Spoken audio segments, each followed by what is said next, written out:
All right, good evening, everyone. Welcome. I call the meeting to order. This meeting of the Hopkinton Select Board is being held both in person and remotely using the video conference platform Zoom. All members participating in the meeting tonight will be present in the room. The public has the option of attending in person here at Town Hall or via Zoom using the link posted in this meeting's agenda. This meeting is being recorded. And we will start with the Pledge of Allegiance. I pledge allegiance to the flag of the United States of America and to the republic for which it stands, one nation, under God, indivisible, with liberty and justice for all.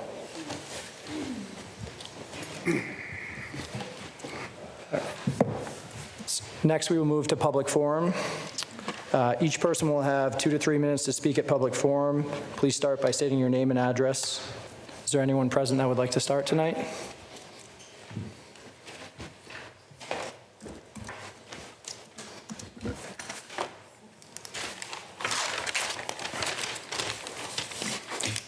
Ken Weissmantel, 145 Ash Street. Originally, I was planning to use my 2 minutes to explain my idea on a new in-basin water source of water for Hopkinton that can be developed hopefully very cheaply. Instead, I will use my 2 minutes to talk about 2 other subjects. I read that the school committee and the building committee are ahead of schedule and under budget on the school buildings. That is great news, and I congratulate all that's involved.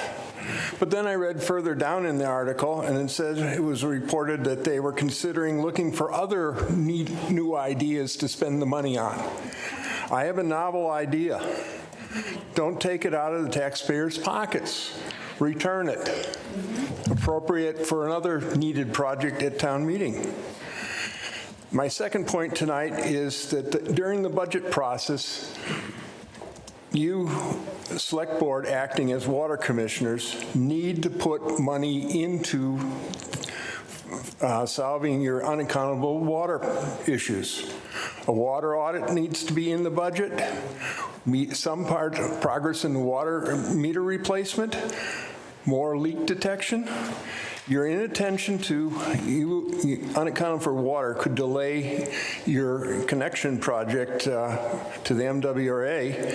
The water resources staff cannot do a meaningful needs analysis with historically high unaccountable water. Until you start making progress to that, you're not going to get very far. Thank you. Thank you, Ken. Who else would like to come up and speak?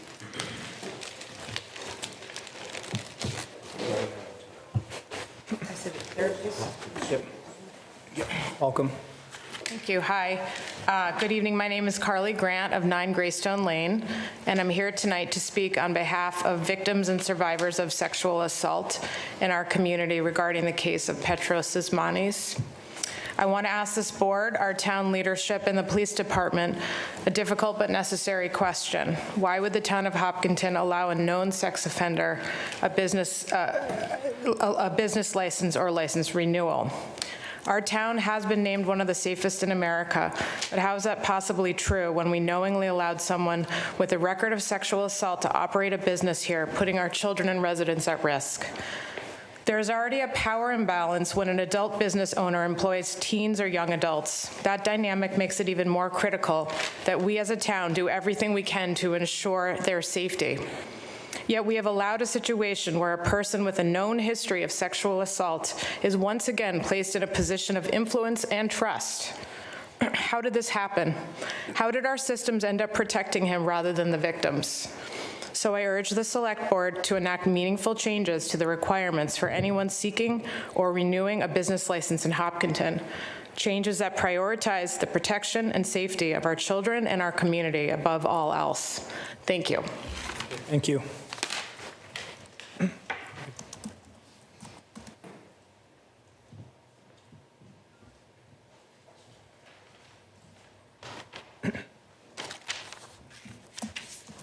Hello, I'm Linda Just from 11 School Street. Later tonight, you'll be hearing from Peter Lagoy about a bike speed limit on the gravel trails in town, which I fully support. I want to add that it's a good first step for e-bikes and other vehicles, but the town also needs legislation, education, and enforcement for e-bikes on any path, road, or sidewalk. E-bikes are extremely beneficial for economic reasons and for the environment by using far fewer carbon dioxide emissions than cars. They've also had a significant impact in reducing traffic in cities like New York. We can dream that they could help with traffic here too. However, there are safety concerns. Right now, it's like the Wild West here in Hopkinton with regard to e-bikes. Too many riders doing whatever they want without consequences and endangering others and themselves. Please consider going further than just a speed limit on the 3 trails. Maybe even require e-bike riders to register them and/or have a license to ride one in town. It's one way to help with the education and to enforce safe usage. We are falling behind here. Let's not wait for a serious accident to happen before we're shamed into acting. So please take action now with education, legislation, and enforcement to help prevent injuries and damages. A group or someone can come up with a more encompassing plan, I hope, and I hope that soon. Thank you. Thank you.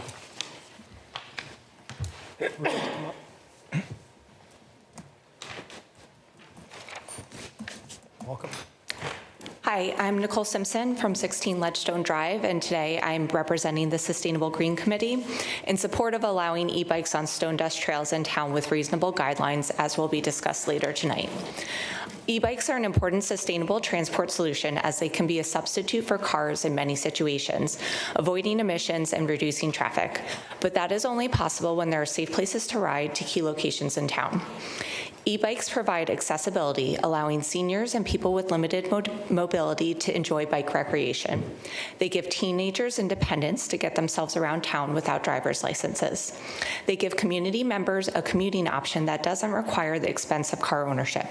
And for me, an e-bike provides a fun, healthy, and sustainable way to ride with my kids on the back of my cargo bike to school, activities, and errands around town. Allowing e-bikes on trails like Center Trail provides a key connectivity bridge, linking the Main Street bike path to schools and neighborhoods. It is about safety. When you push bikes away from trails, they move onto the street, which is where the tragedies involving e-bikes occur. Cars are what make e-bikes unsafe. And if there aren't safe connections, people like me have to opt out of biking with kids to get places, becoming yet another car on the road causing traffic. As Hopkinton envisions a future bike network connecting throughout town to neighboring town branches, limiting what modalities can use it significantly diminishes the value of that network. All e-bikes display the current speed and have different speed settings, making it very easy to comply with the speed limit when users know about it. The Sustainable Green Committee supports signage on town trails for reasonable speed limits applying to all types of bikes to maximize the enjoyment, connectivity, and sustainable car-free options for both pedestrians and riders. Thank you. Thank you. Would like to come up and speak next?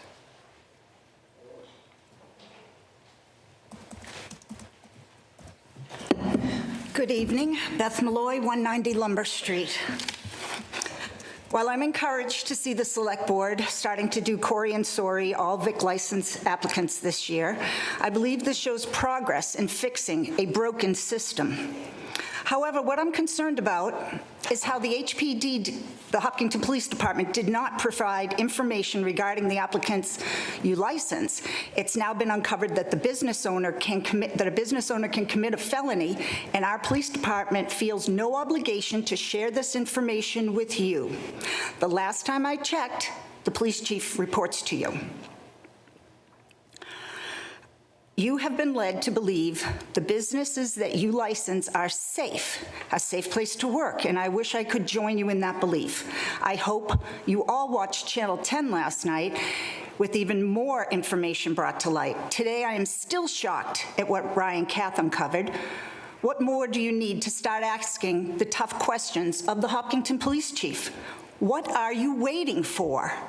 I now wonder how many other businesses have gone unchecked. If a business owner that you license is convicted of a crime, will the people in charge of public safety warn you? You assume the issue with Sysmanus was a one-off, but how can you be sure? When this whole thing started, I met with Chief Joe. I was one of his biggest cheerleaders. I advocated for him in the past and wanted to believe none of this could be true. I have been a resident of this town for over 30 years, and I am so disappointed in the town that I raised my family in, and I'm disappointed in Chief Joe. I want to know why this information was never passed to you, or was it and you chose to do nothing? These are the questions I have for you. Why did the Select Board choose to do nothing in 2018 when Brendan Tedstone brought it to them? Why did you decide to do nothing in 2024 when you knew what he did in 2023? Their license was 2 months late and you still gave it to them. So many opportunities were missed to put this man out of business. What really truly makes me sad is how the people of this town are still looking the other way. Why did it take a small group of protesters to bring this to light? And what will you do now?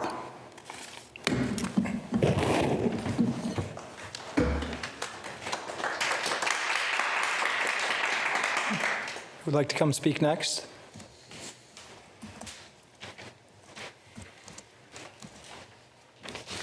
Sabine St. Pierre.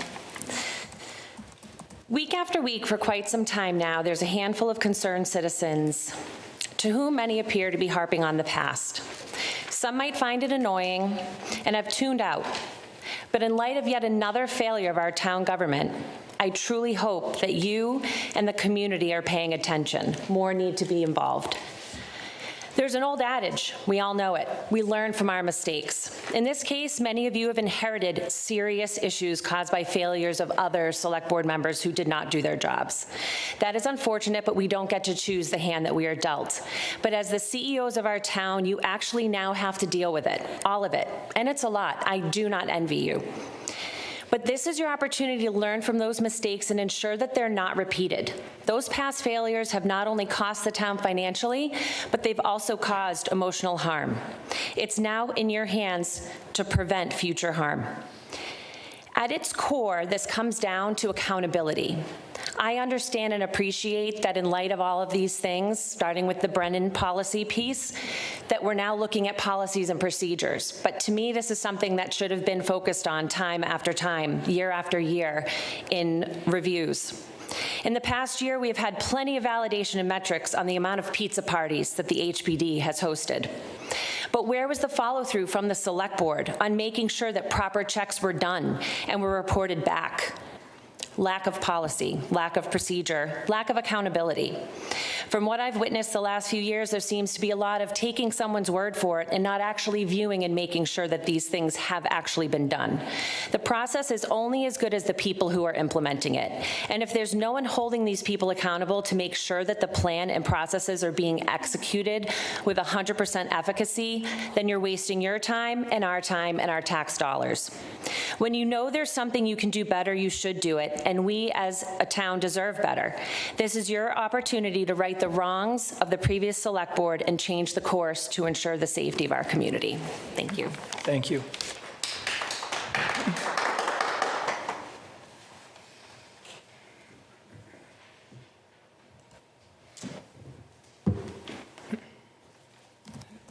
Welcome. Hi. I'm Karen Crum, 12 Joseph Road. On August 5th, and at every select board meeting since, citizens have sat here voicing their complaints about how the Hopkinton Police Department failed to provide you with the required public safety information you should have had in order to easily determine that Sysmanus's history made him an improper recipient of a VIC license. This topic has been on your agenda several times over the past few months. Citizens have showed up, victims' families have showed up, victims have showed up, residents and surrounding communities showed up, even the fire chief has showed up. Why aren't any of you asking why you didn't know this information or why you weren't given this information by the police chief who reports directly to you? Our police chief is the only person that can answer this. You are ultimately the only ones that can hold him accountable. I mean, seriously, Hopkinton was featured under Small Town Secrets last night as the top story on the news, and our police chief is exposed for knowing all of this and allowing him to continue to be in the presence of teenagers on a daily basis. Not long ago, residents had spoken out, written to you, packed this room at every board meeting, protested outside town hall, signed petitions, all roads leading to complaints about your police chief, our police chief. Let's not forget that there was overwhelming support at the 2024 town meeting to influence the select board to take action on a citizen's warrant.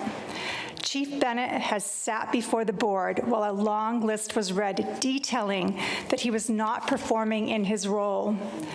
His response was that it was a hostile work environment, and that has somehow allowed him to remain in his position. Well, what about our claim that we don't feel adequately protected in our own community? The town's long-standing concerns about Sysmanus were not rooted in his sprinkler system or his smoke detectors, but I do applaud Fire Chief Gary Doherty for doing his job and being here every single time you had Sysmanus' license on your agenda. The long-standing concerns were rooted in the town's complaints to the Hopkinton Police Department about Sysmanus. Most of them told to you in this room by citizens who elected you. The rest clearly aired last night by the work of an investigative journalist. Thank God. Where has Joe Bennett been in all this? I would be really surprised if this is the only thing that is going to be a fallout from this. Thank you. Thank you. Who'd like to come speak?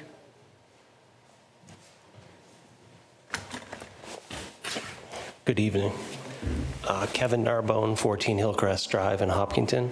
I spoke last year around the swatting incident. I still haven't heard back from any of the select board members about a resolution with regards to that. And all the members of the community that have spoken against the business owner at Hillers, I'm very disheartened because I think this town has really kind of lost its faith and dignity around delivering to the community some sort of resolve or some sort of clarity to the residents. We have buildings falling over. We have swatting incidents without, I've not got an email from any select board members since my email. I'm going to give you an incident. Most recently, my wife, another small business owner out of Westboro, lives in Hopkinton. She reached out to Senator Markey, which is far busier than this select board. Within 36 hours, she got an email back from Senator Markey going through a government shutdown, and she had an email back.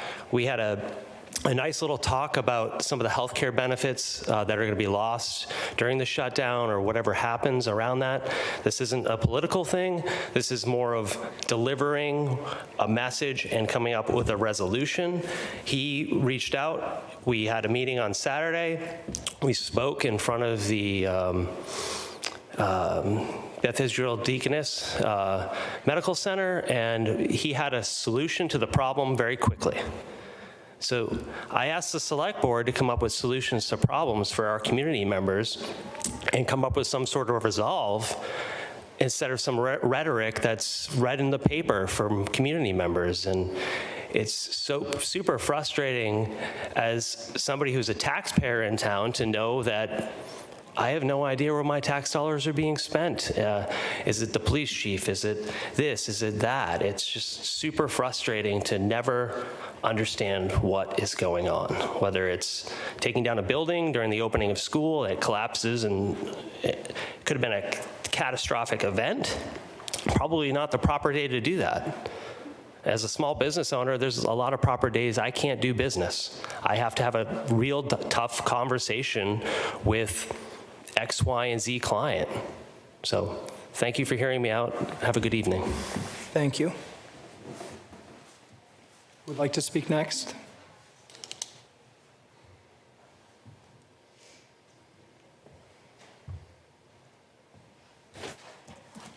Stephen Snow, 78 Pine Island Road. First, thank you, gentlemen, for your service.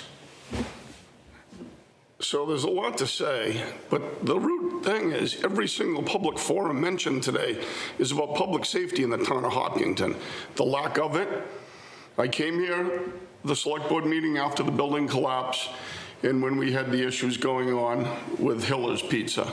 I expected to see Chief Bennett, did not see Chief Bennett. I expected to see Chris McWhite, building inspector, did not see them. We saw Chief Doherty that showed up because he thought he might need to give some statement. He was ranked the same as Chief Bennett, but yet the guy is a young fire officer that's doing a great job in this town, and he gets ranked the same as a chief that's a slacker that is not doing anything for this town. When are you people gonna realize this? I mean, my grandfather told me, if you're digging yourself in a hole, put the friggin' shovel down. So let's do that, right the ship. You ran, Joe, you ran, Brian, you ran on straightening the stuff out in this town. Let's straighten it out. Let's realize that we've made mistakes. Fix them, just fix them, simple. Do the necessary things to fix the problems. Everything here tonight is public safety issue. Public safety is Joe Bennett. Let's hold him accountable to do his job or get his money. Thank you. Thank you, Steve. Who else would like to come speak? Do we have anyone on Zoom? There are about 9 people on Zoom, but there are no hands raised.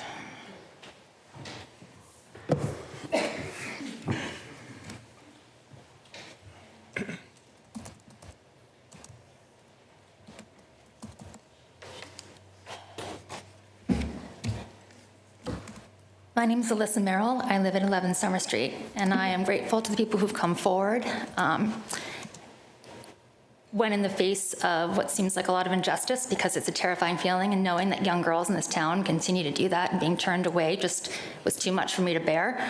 So first, I'd like to extend my gratitude, my sincere gratitude to Marie and investigative reporter Ryan Hath for bringing to light some unsettling truths in our community. Since filing for divorce in 2021, I have struggled to feel safe in Hopkinton. This concern extends to my daughters, who are ages 17, 15, and 13. I believe they are at risk due to inadequate police protection.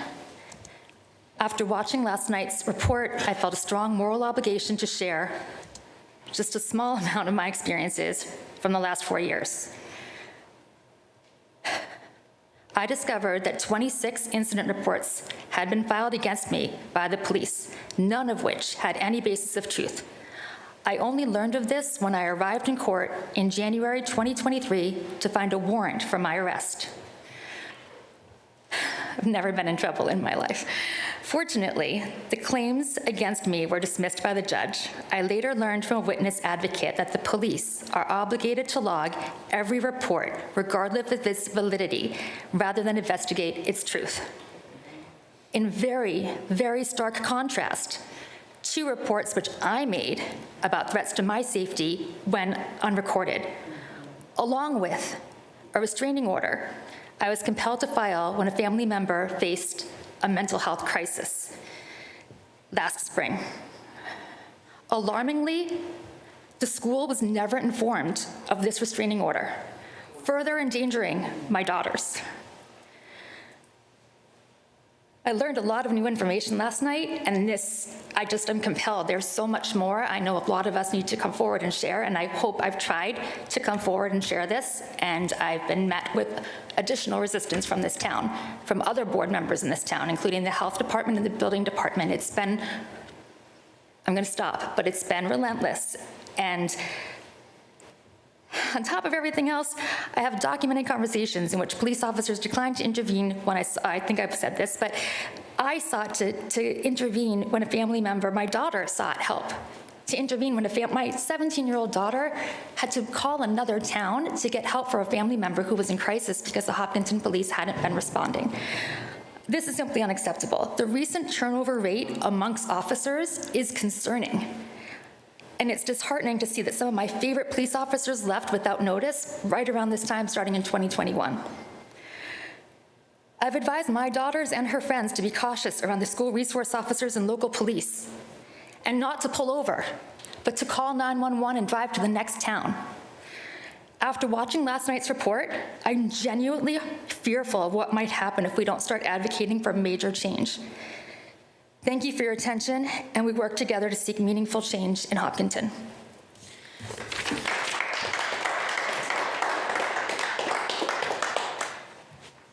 Who would like to come speak next?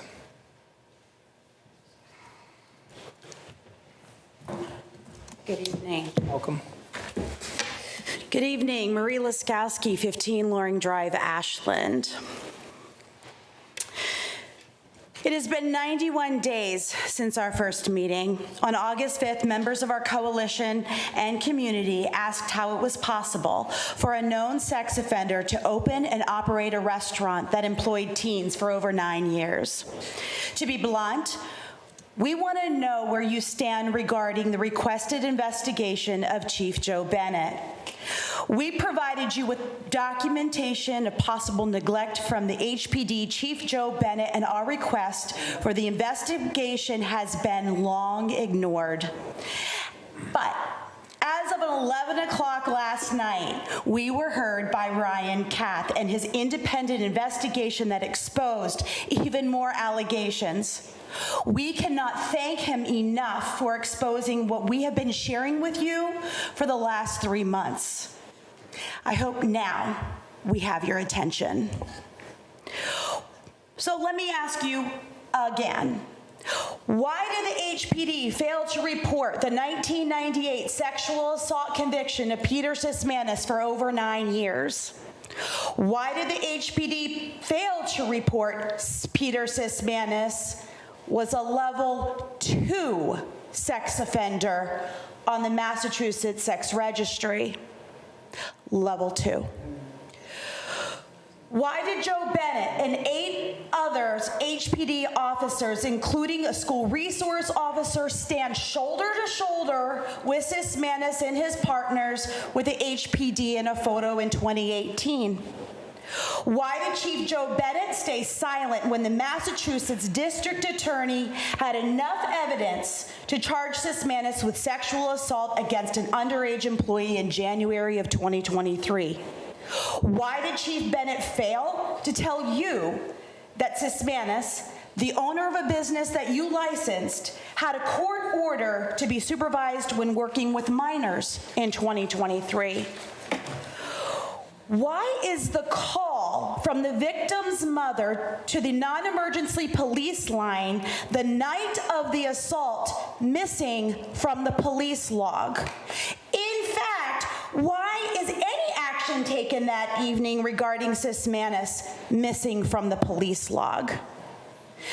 Why in January 12th, 2025, when Sismanis was convicted of 2 counts of witness intimidation and indecent assault and battery on a minor that he employed at a business you licensed, did Chief Joe fail to report Sismanis to this board? But the biggest question, why aren't you asking Chief Joe these questions? Let me be abundantly clear. We are not going away. In fact, we're just getting started. We will not get tired of advocating for the children of Hopkinton, especially the victims of Sismanis, and we will not give up until you investigate Chief Joe Bennett. As a survivor of sexual abuse as a teenager, it is my responsibility to provide hope for today's teenage victims in a community where leadership does not care. There is no select board, police chief, landlord, or attorney letter that will keep me from protecting the children of this town. Thank you.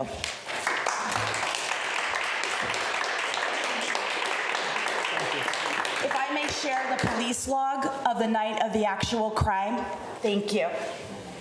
Dated, just so the public may know, this is the police log dated January 12th, 2023. Yes, 2023. Thank you. Thank you. Thank you. Thanks, Mary.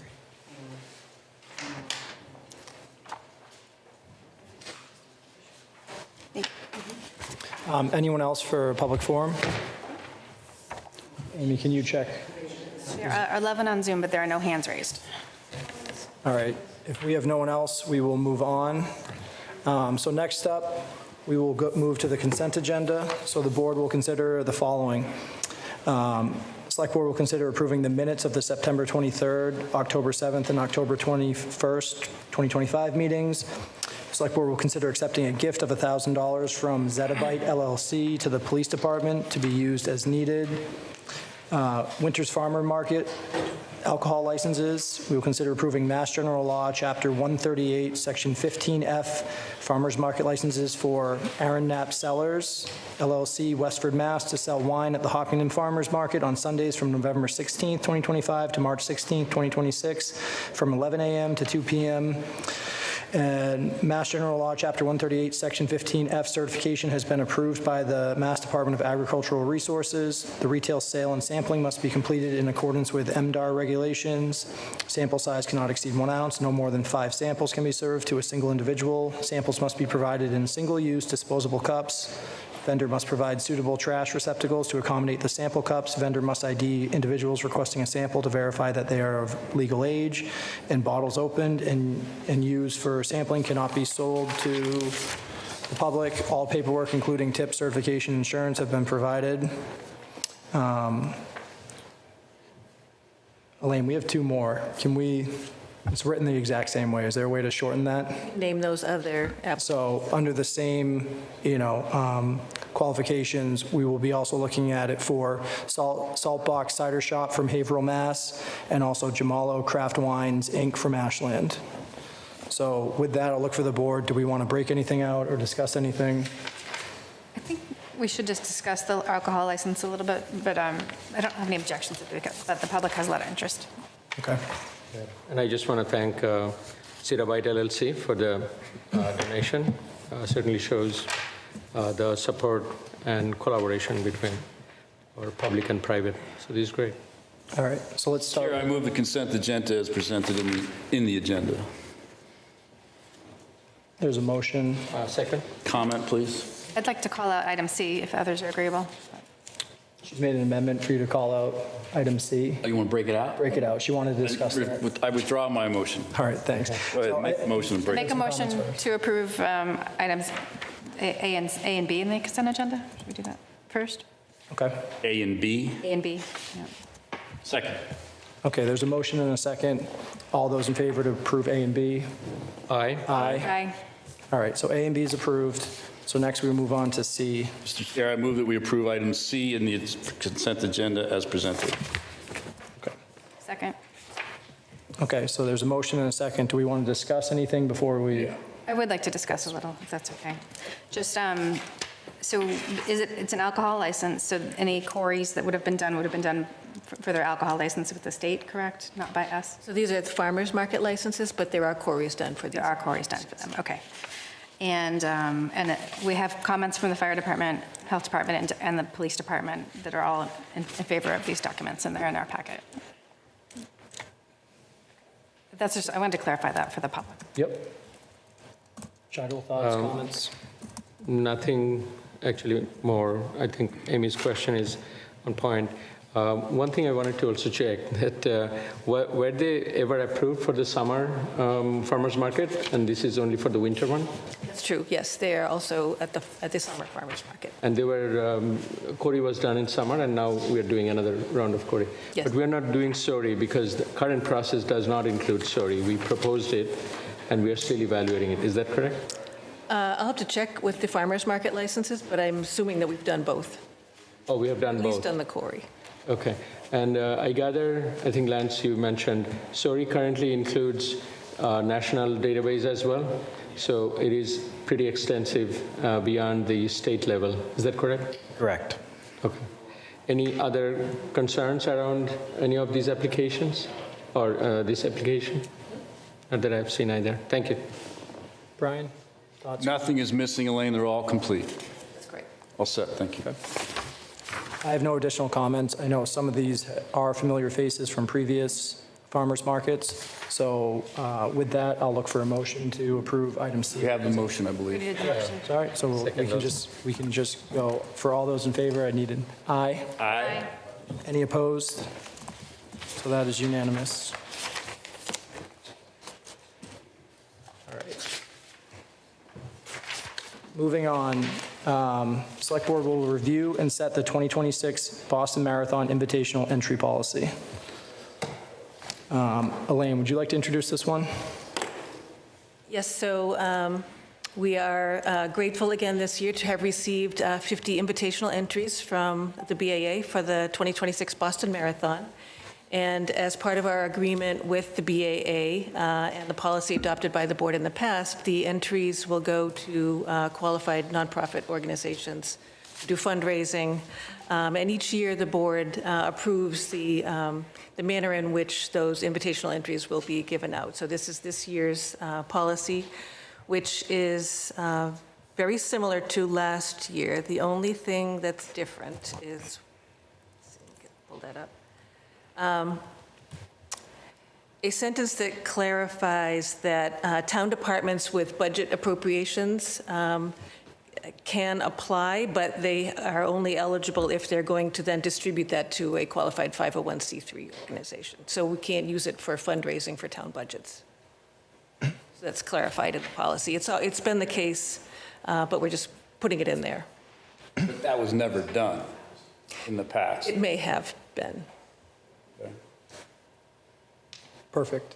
So you said 50 entries. Is that more or less the same as we got last year? Same as the last couple of years. So, and I think this is, with a motion tonight, we're looking to actually open that up tomorrow for people that can actually go in and the nonprofits can apply, correct? That's correct. So the application will go live tomorrow morning, and they'll have until the day before the board's next meeting to apply. It'll be 10 days. And I know we get a lot of inquiries about this. It's found at hoppingtomass.gov website for all the entries. They can go there for everything. All the resources are there, correct? Yep, they can always pick one up here, too, if they can't find it online. Perfect. Rest of the board, Brian, you want to start? Comments, thoughts for Elaine? I think it's worked reasonably well in all the years we've done this prior. I'd like the clarification. Thanks for that. I'm all set. A couple of questions. One is, how many entry or applicants did we have last year and the year before? I know it's been growing. Do you have the latest? I don't have that on the top of my head, but I don't believe that there was any organization that went without. Correct. I remember it was more than 50. So I expect it'll happen again. So one thing I wanted to check is if there is a way, which we did last time, maybe we'll wait, but we can increase the numbers.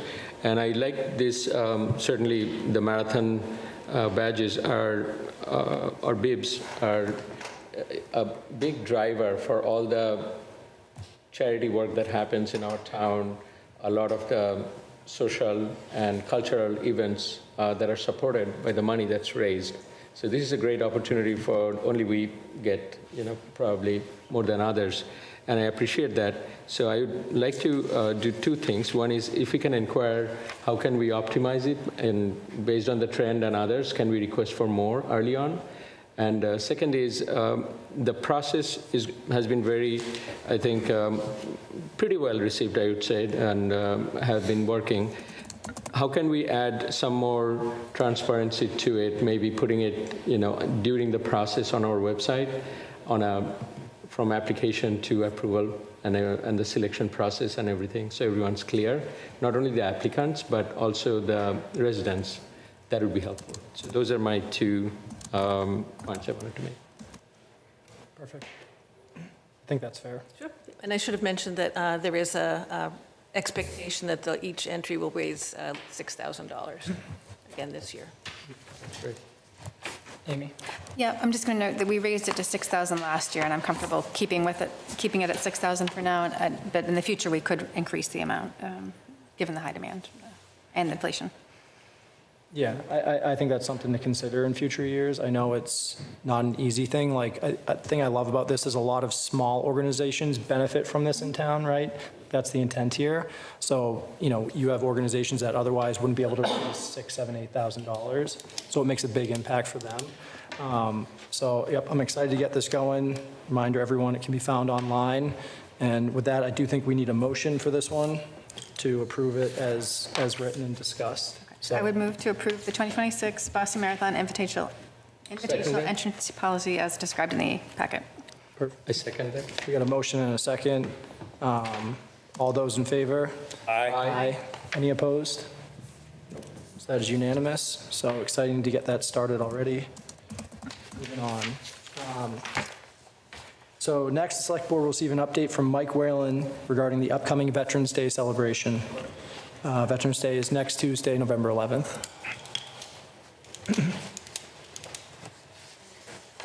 Welcome, Mike. Welcome, Ken.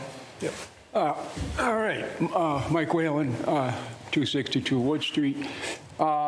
So I'm going to take this opportunity to promote our Veterans activities this week, not only Veterans Day, but generally speaking, I just want the veterans in town to know that we do have a monthly breakfast at the Senior Center the first Friday of every month, and all veterans are welcome to attend that breakfast at the Senior Center. And also, just as a heads up, Saturday and Sunday, the Historic Society at 168 Hayden Row is having an exhibit for Hopkins military history. I checked it out yesterday. It's worthwhile. They put a lot of work into it, and I think people would enjoy visiting that building this weekend. They can make a connection between all the past generations of Hopkinton and their involvement in the United States military. So on Tuesday, November 11th, the American Legion, which we are all members, we have our annual ceremony at the Senior Center at the traditional time of 11 a.m. and will be a few speakers. And it's a formal ceremony, and we involve all ages and different generations to celebrate or acknowledge Veterans Day. I'm also chairman of the Veterans Celebration Committee, and we are charged with putting on the appreciation dinner that evening. And as we have in past several years, due to the generosity of the Woodville Rod and Gun Club, we'll be holding our dinner Tuesday night. All veterans are certainly welcome and encouraged, to bring a guest too. That's perfectly fine. We'll have plenty of food for as many people that show up. I just mailed out postcards to every veteran in town who self-identified in the town census, so they'll all get the word. But I really want to emphasize that we'll have plenty of food, and but really welcome the veterans to show up. And being that time of the year, Chief Bennett has agreed to let me put a Toys for Tots collection box in the lobby of the police station starting the day after Veterans Day, and that'll be there till around December 15th. And the town in the past has been very, very generous and is much appreciated. And, it's a testament to the generosity of all our citizens. And they really seem to like to go to the police station lobby to drop off their toys. So I say thanks for the police department for that. Okay? Perfect. Thank you, Mike. I know, thank you for all your service, all of you, everything you do for this. I think it's a great thing for the town. I think we've got one other thing. Ken, did you want to say something tonight? Yes. We all know Mike for his great service to the veterans, organizing all the events, sending out the postcards, calling everyone before all the wakes and funerals of veterans. But I'd like to take my veterans hat off today and present Mike with a plaque from the CPC. As you guys know, I'm the chair of the CPC, and Mike did an extraordinary thing for us. And you know that Mike's such a humble guy that he wouldn't show up here and put in an agenda item. That's right. Mike, from CPC. Let me get up. Open it up. What Mike did in the restoration of the East Pond Bridge, right on the border of Southborough, is he did all the railings. He did all of, breaking up the granite that was needed for that. And CPC had money for this. And Mike basically told the Historic Commission who sponsored the project, you guys are all volunteers, I'm volunteer on this, and I don't know how many hundreds of hours of work it is. We also created a signpost that says Hopkinton on 1 right on the town border. The Historic Commission couldn't.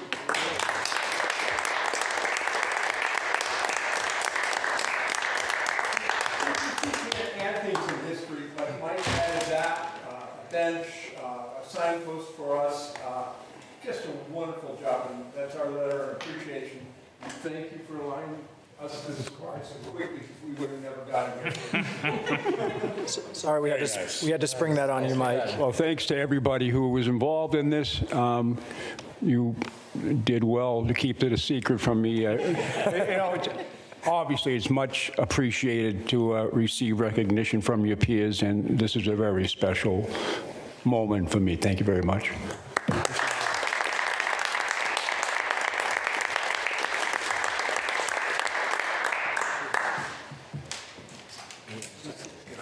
Nicely done. I don't. Okay. Or maybe we'll do one. All right. So next, the Select Board has set aside some time to hear the public about priorities and recommendations for the FY 2027 budget, which is currently being developed. So if there's anyone from town that would like to come up, join us and share some comments and thoughts. And can you check Zoom, see if anyone's on? There are 5 people, but no hands raised. No hands raised. Do we have an update on where we are, like in the process? I mean, we've been talking about this every week, but just while we have the time, someone like to share? Hi, Kyla. Welcome. So we have finished all of the FY27 capital requests, and we kick off our Capital Improvement Committee meetings starting tomorrow night, and we will meet weekly for the next 4 weeks. All of the operating budgets from the department heads have been submitted as of this weekend. They've all been consolidated and put into the sources and uses. And right now, with all of the operating budgets and updates we've made over the past month, we are at a $1.8 million deficit. 1.8 deficit? Yeah.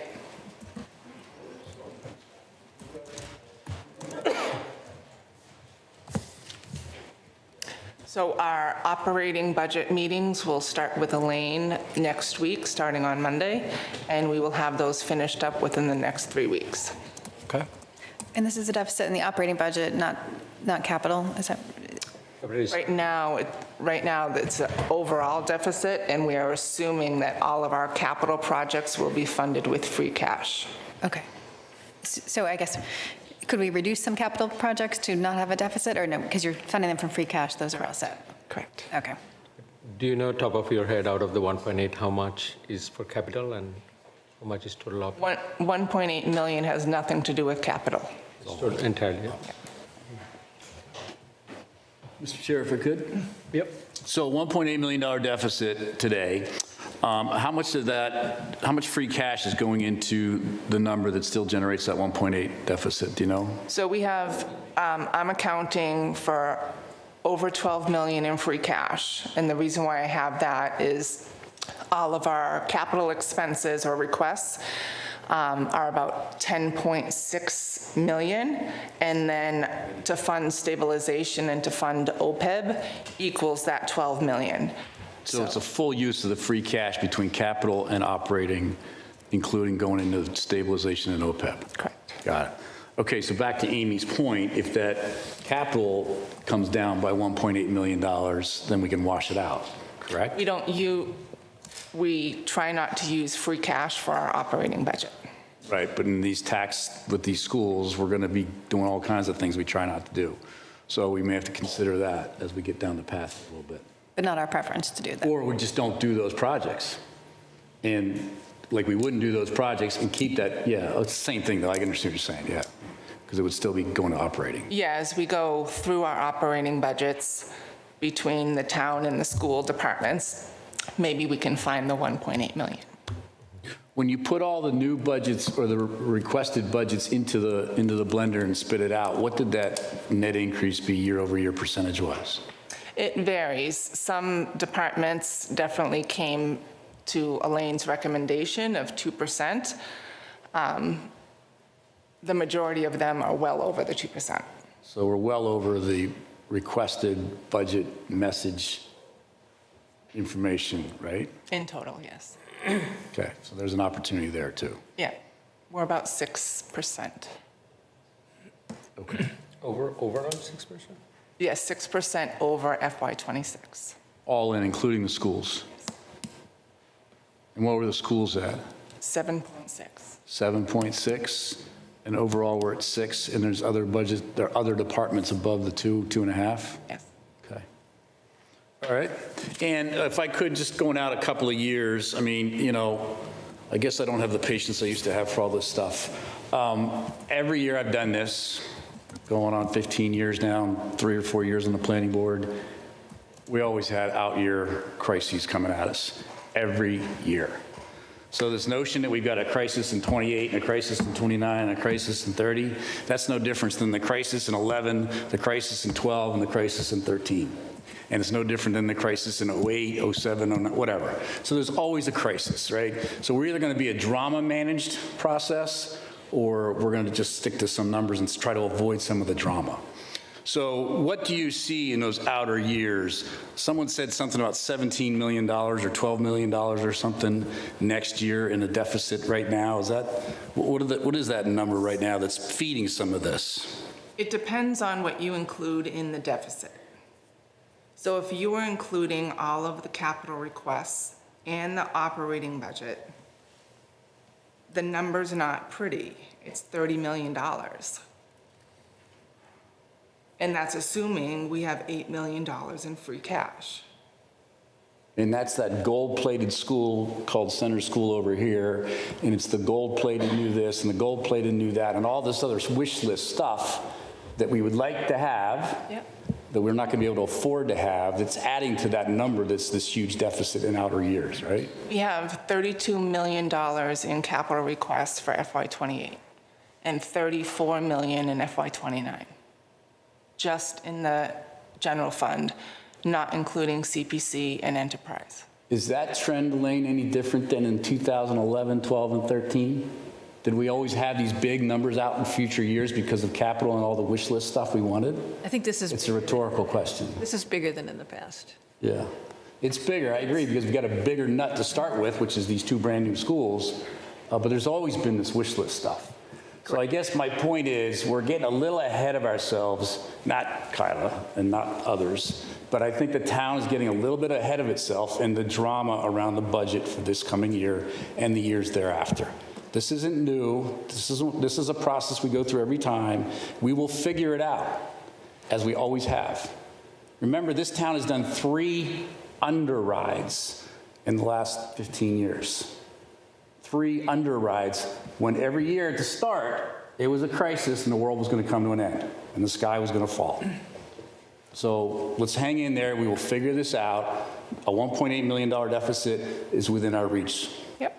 Thank you. So a quick question. You said in 28, we had a $32 million capital, like expected capital. Did that include the MWRA? Is that included in those numbers? No, MWRA is in the enterprise. It's not in the general fund. And Center School is CPC and a community partnership too, so that won't be in our regular capital projects either, right? Yeah, because centers loaned against future CPC funds. Shadow, any thoughts? Yeah, sure. Yeah, I know the 32 million, we've been putting this pipeline for some time, and we made it visible in the past. Is it currently available for everyone to see and kind of process? Everyone meaning the residents, not only us? I haven't published the 5-year capital plan yet, but we can. Yeah, I think that would be. We had one last year, so that would be 4 years out instead of 5 years out, but that's out there, sure. Yeah, no, that's right. Last year we published. So I think that would help also to understand. The reason is I think we definitely have a lot of aspirational projects and a lot of projects that we do need to do. But it would be, of course, a lot discretionary, right? Those are not approved, and we'll all decide what our priority, what our urgency is, and then in the town meeting, we will all vote and decide what we will do and what we will not, and we will choose our pains accordingly, right? Do we want to take the pain of not having something, or take the pain of an increased budget or increased financial costs and taxes? So I think that's an ongoing thing, and we will handle it accordingly. And the best I can think is, as I have advocated in the past, is communication, transparency, and let everyone from the town to process it, and collectively let's prioritize and see how much and what we can do and when we can do. And that's how we are going to manage that. Now, one thing I think I mentioned in the past as well is that one trend, I know, and it's not always in our predictive control in some ways, is that we see these budget challenges. 1.8 million, last year it was, I think, similar, 2.2 or 1.5, and then we were able to manage it. And on the other hand, we have the free cash growing. I remember in my appropriation days, it used to be 3 to 5 million on an average.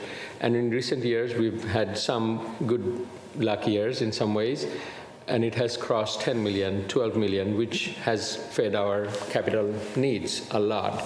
But it also makes me wonder that, are we cutting too sharp on the OPEX side that it ends up giving us more free cash at the cost of managing the OPEX a little bit suboptimally?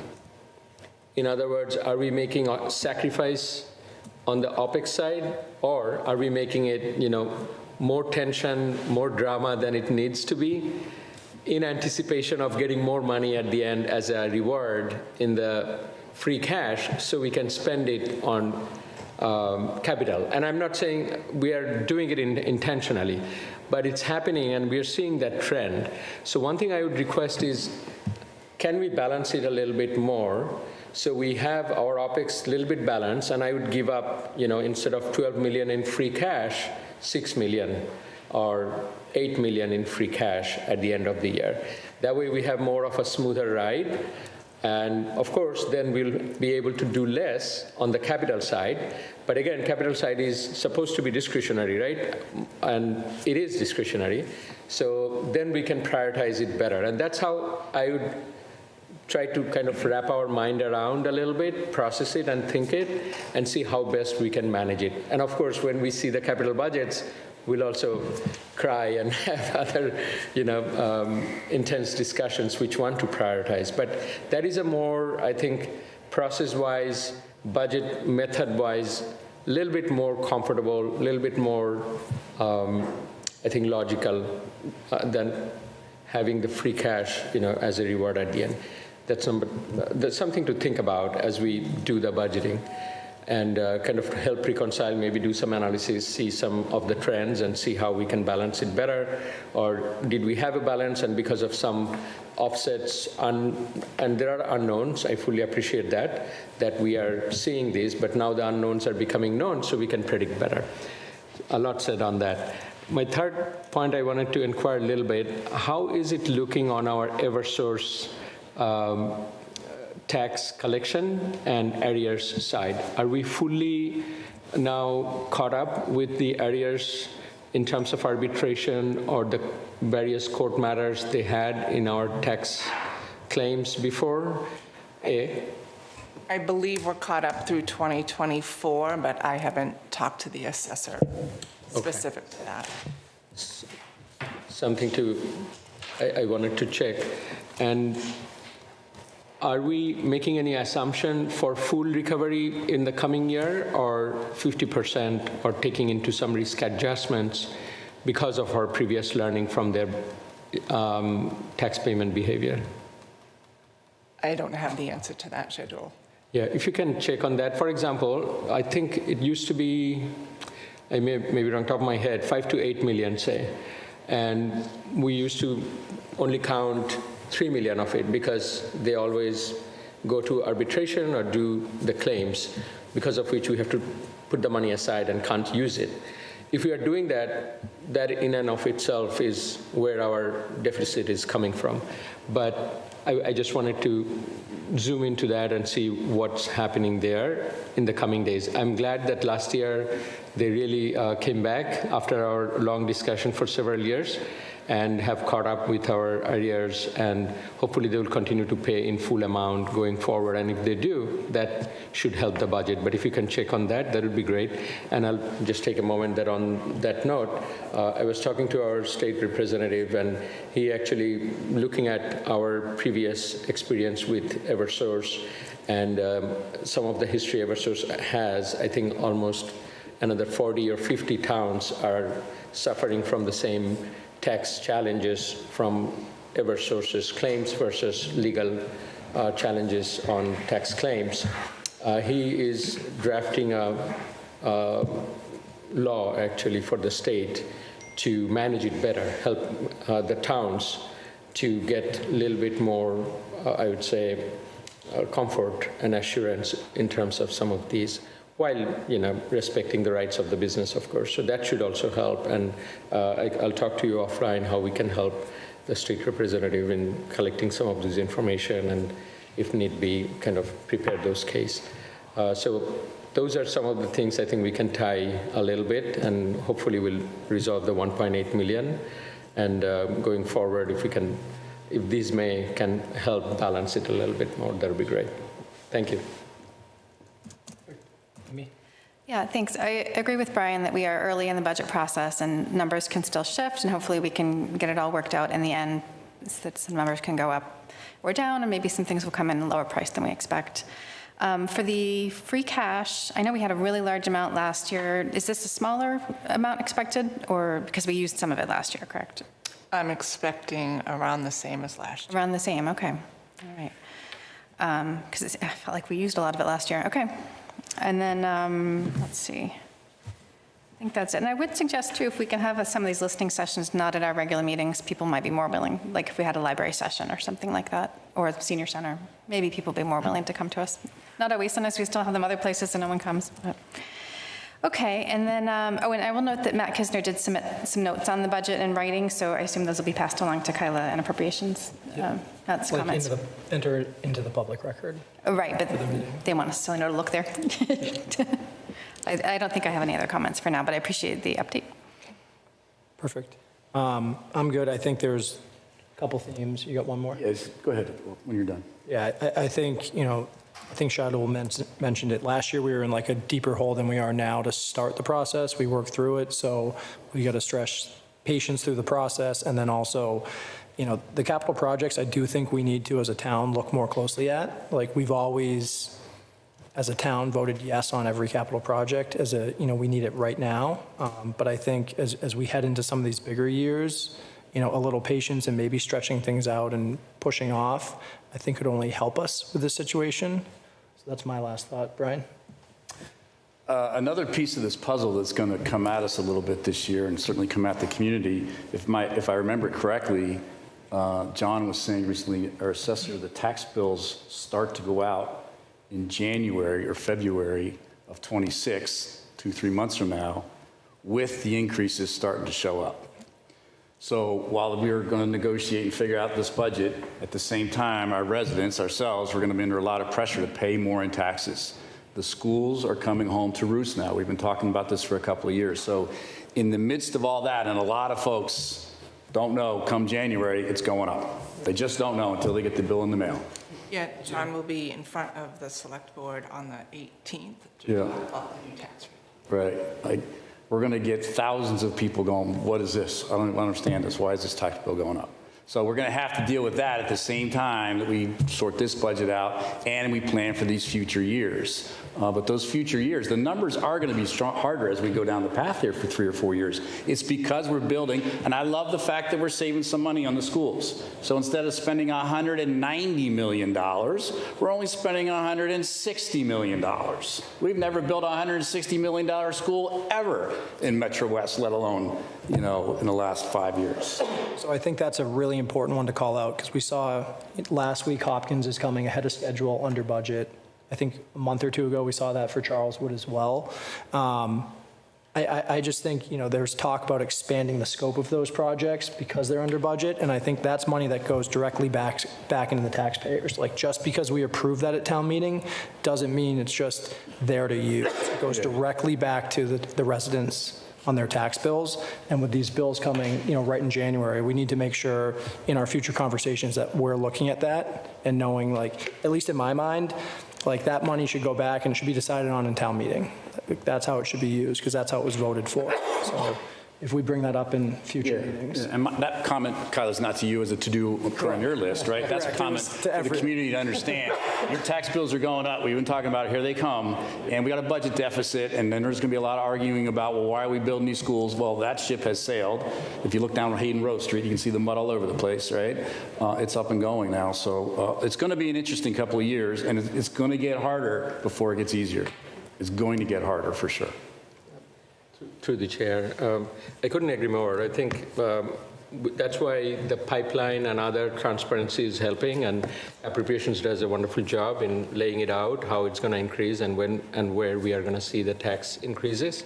The more we communicate it, better, I think, prepared people are. It is not the best news, but we want everyone to feel they're communicated well, and properly managed budget is what we are all thriving for.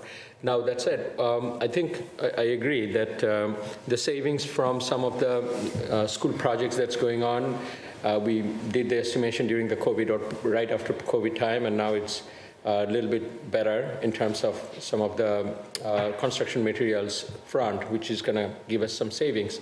And that would be great to give back, and then we can see and decide how it impacts our taxes and whatnot.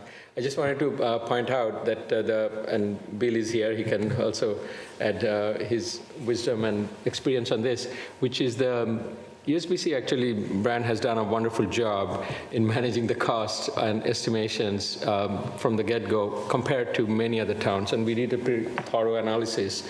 And during that time, there were, I believe, 4 schools that was proposed and happening in the entire state, and MSBA was involved, and we came out to be the most cost-optimized proposal and budget per square feet, and by every measure that was given to us. So I just wanted to point out that the school and the ESBC committee and everyone dedicated, all the volunteers have really, really been focused and very dedicated, and I think on top of their head, concerned about using the tax money, and done the best job I have seen on that front.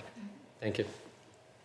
Can I add a little bit more? I just want to clarify a few things for the public, too. Just so if the Charleswood School comes in under budget, as we hope, the money can't just be reused immediately. It has to go. It would always have to go to a town meeting vote to be reappropriated for a different purpose, right? If it was not related to the building of the new school. If it's not related to the building, but they can do other things within the building, is my understanding. Oh, other things for the building. Change the scope. It's still part of the building. Project, Got it. yeah. Okay. So we can dig into this in a future meeting, but I heard conversations around, there's things that could be replaced inside. I see. And this was associated, I believe, to Hopkins, which, that to me just seems out of scope of what the initial town meeting vote was for. Wasn't trying to pay attention, yeah. And so I just think we need to be very careful around that idea of just, it's not free money. We got it for a specific reason, so let's make sure it stays for that. If we want to go back to town meeting and request it, put it to the residents to decide at that point. Yeah. Okay, and then if money that's not spent, it doesn't really go back to taxpayers because we haven't put it in the tax bill until after we spend it, right? So if it's just not spent, right? So It's not spent, we can reduce the amount that we have to borrow. Yes. Because they haven't spent it. Right, but it doesn't really literally come back to people's pockets because we haven't spent it yet. But we don't have to borrow. Yeah. Yeah, nothing's going back physically. Yeah, it's I know, it's but not a re- no. people use that term and Important distinction, it's not a refund, it's offsetting a future tax liability, right? We're going to take less, yes. Reducing a tax liability in the future. Okay. All right. Anything else? Elaine, Lance, any thoughts from you guys? All right. Well, Kyla, thank you for coming up. I think that was last night. Thank you. Thank you. So next, the Select Board will review the licensing and renewal process for the alcoholic beverage, common victular, and entertainment Class 1 and Class 2 licenses. So this is obviously a continuation of the conversation that we started 2 weeks ago. I think, when we started the conversation, there's obviously been a lot of feedback from the town, things that we need to look at more closely. So behind the scenes, town has been looking into some of these things, making sure, one, we want transparency, we want everyone to know how the process works. We want to walk through that. I think we have some flow charts. We also have, we're going to talk more about the background check information a little bit tonight. And then there was one other thing. I think we had a comparison. I think some of the feedback was some of the other towns, like the city of Boston. So with that. A larger chart this time. Correct, yeah, it's more information on it. So Elaine, would you like to start with this? Sure. One of the things that you just mentioned that the board talked about was a flow chart. So we have a basic flow chart of the process in the packet. Talks about the select board process and the fire building electrical process, which occurs in parallel and then feeds into that. So that will help, I think, if we produce that for applicants and put it on the website. I think, with some adjustments to it over the years, whatever needs to be done, it's a good place to start. I'm happy to receive feedback on that and then put that available for people to see. And make any adjustments that you think are appropriate in that process, starting in September. For the flow chart for September, so has that already begun? The treasurer collector is starting to determine if anyone has outstanding taxes? Right. Okay. And the renewal letter instructions has already been sent in October? No, so that's before all of the instructions are sent. Okay. But now we're in November, so have the instructions been sent? Are you waiting? Yeah, so everything's happened, so all the instructions have been sent. We're starting to get applications back right now. Okay, great. And as they're coming in, we're reviewing them. And then the board will vote to issue licenses in December at both of its meetings. Usually we break them into a couple of groups, depending on which ones are ready on a given date. I was going to say, Elaine, can we take a minute or so putting it on the camera so the residents can see the process? So if Ben can put up the flow chart.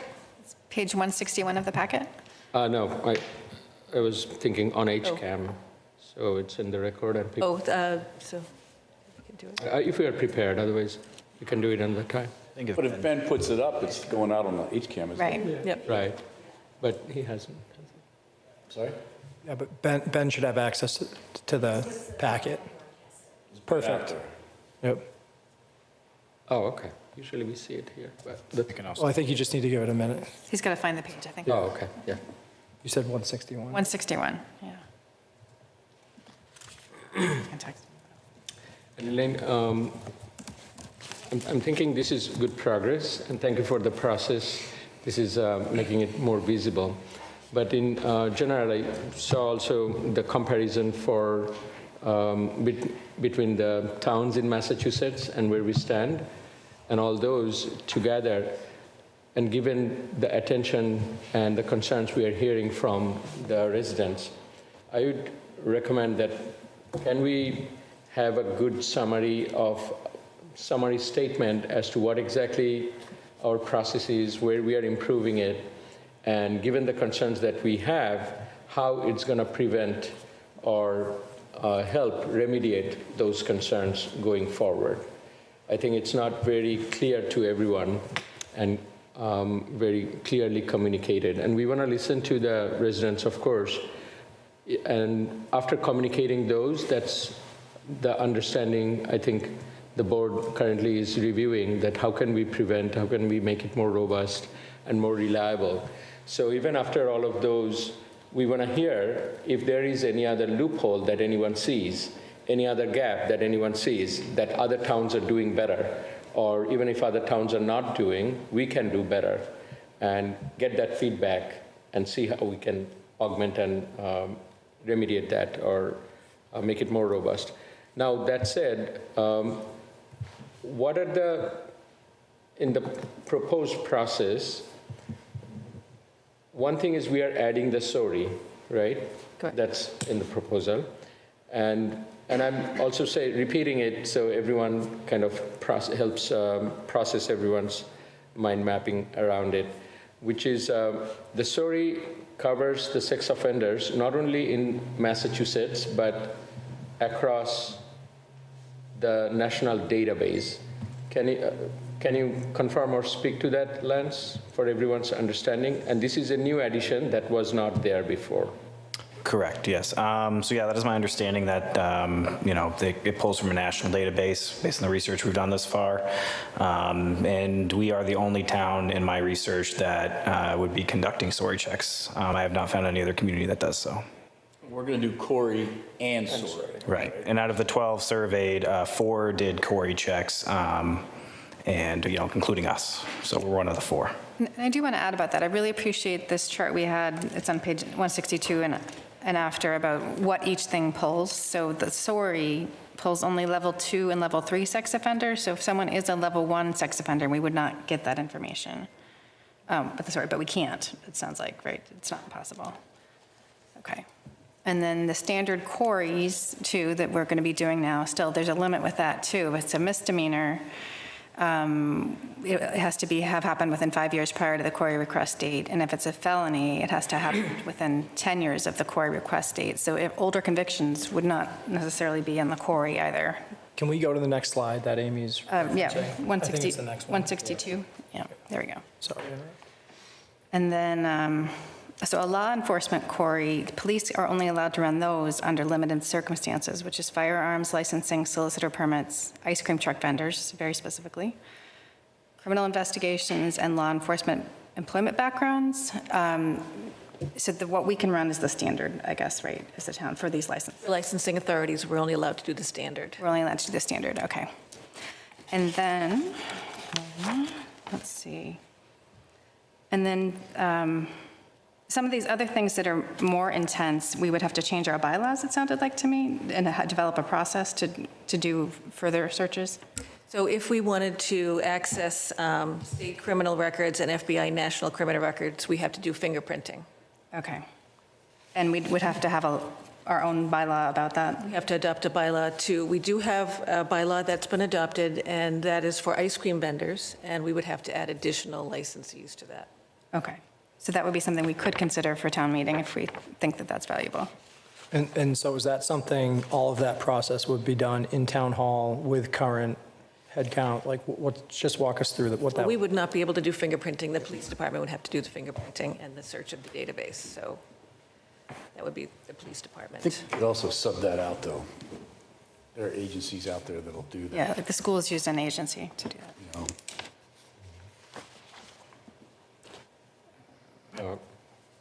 I know, are we planning to have more discussions and process evaluation before we vote on it? Yes. Okay. Yeah, this is, again, I don't think this is something that we could possibly solve in even 1 or 2 meetings. We've got to, like, the work, it takes a couple days behind the scenes to get kind of some of this legwork done. Thank you to Lance and Elaine for pulling this together in an easy to take in format. So this is going to be a continued conversation. Sure. I would think whatever we settle on, or as we go down the path, maybe even before we settle on it, that we get town council involved and make sure that there's nothing here that's opening us up to some other legal action against the community for prohibiting X, Y, or Z from happening, somebody being employed, et cetera. I agree. And then the other thing would be, once we get the results of these CORIs and SORIs, in which cases are we allowed to deny someone a license or not?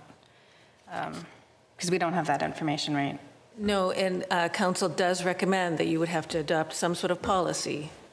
Okay. And which we don't have right guidelines now. in that regard. It can't be arbitrary. Can't be arbitrary. Okay. So that'd be something we would need to work on once we get, well, it's a little late this year.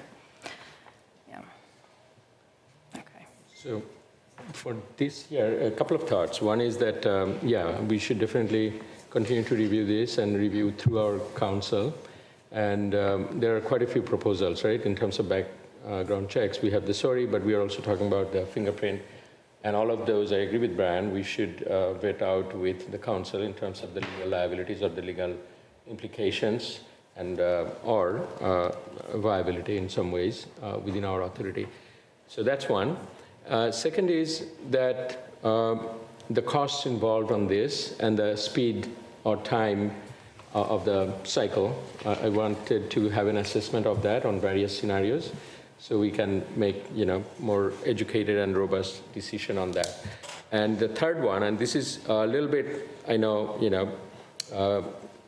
the 800-pound gorilla in the room, which is I want to do a stress test and see, is it going to prevent some of the complaints or some of the previous incidents that has happened during the licensing or approval process? In other words, are we going to be able to catch what we could not catch before, potentially? And it's not only on Hopkinton. I also want to understand, is there any town who has a robust enough policy and process that could have caught what was missed in those approval processes? And I'm more focused on our town, and even if other towns are missing it, I want to make sure we don't miss it. But that is a stress test we all need to do, and we all owe, because that's what essentially triggered this process evaluation. So maybe, build some test cases or run those within this new framework and policy that we are proposing and see if it passes. And in certain cases, as Amy mentioned, there are legal constraints and authority constraints, but let's lay it out and be transparent in communicating that if this is and I'm not a legal expert, so I won't spell out or try to spell it out, but there are certain court orders or there are certain scenarios where police can log in the complaints but may not be able to share it, or we may not be able to consider it in our decision process. If there are those type of scenarios, we should list those out and make it transparent and help everyone understand those. I think that is an excellent point. Having served on the board in 2018 and sat in that executive session over there, I know what went on in there and what was told to us by legal people, right, attorneys, what could and could not be done. I'd love to see if that would be different now based on this test that you put us through, or the process would go through, and see if that would change the decisions of that time. I don't know. I'm an engineer, not a lawyer, but that would be very interesting to see. I think I'm all set. Or Matt had a few things. Yeah, I think I was just going to say, Pass Matt them had on. comments on the licenses. Some of them were kind of spoken to, but can we just enter that in so that everyone can kind of see Sure. what the comments were? I think he had a request for a future agenda item as well, which we will save for later on. And I do have some information from council on a couple of the questions that the board had regarding licensing. See again? I do have a couple of information from council on a couple of the questions that the board had about extending licenses after December 31st. Oh, okay. Yeah. So that we asked the question, can a board grant an extension of a license beyond December 31st if inspections or other contingencies aren't complete?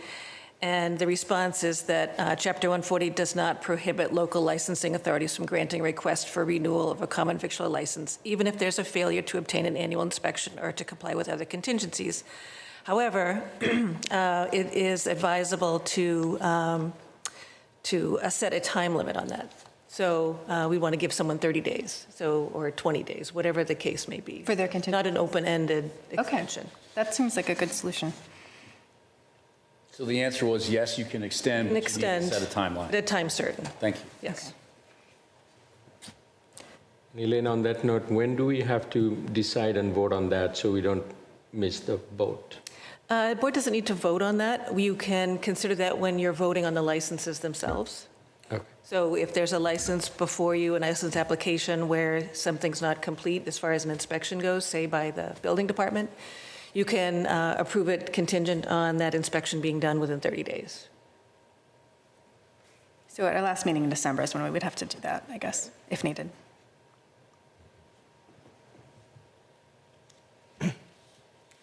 Was there any additional feedback from council on some of the outstanding questions?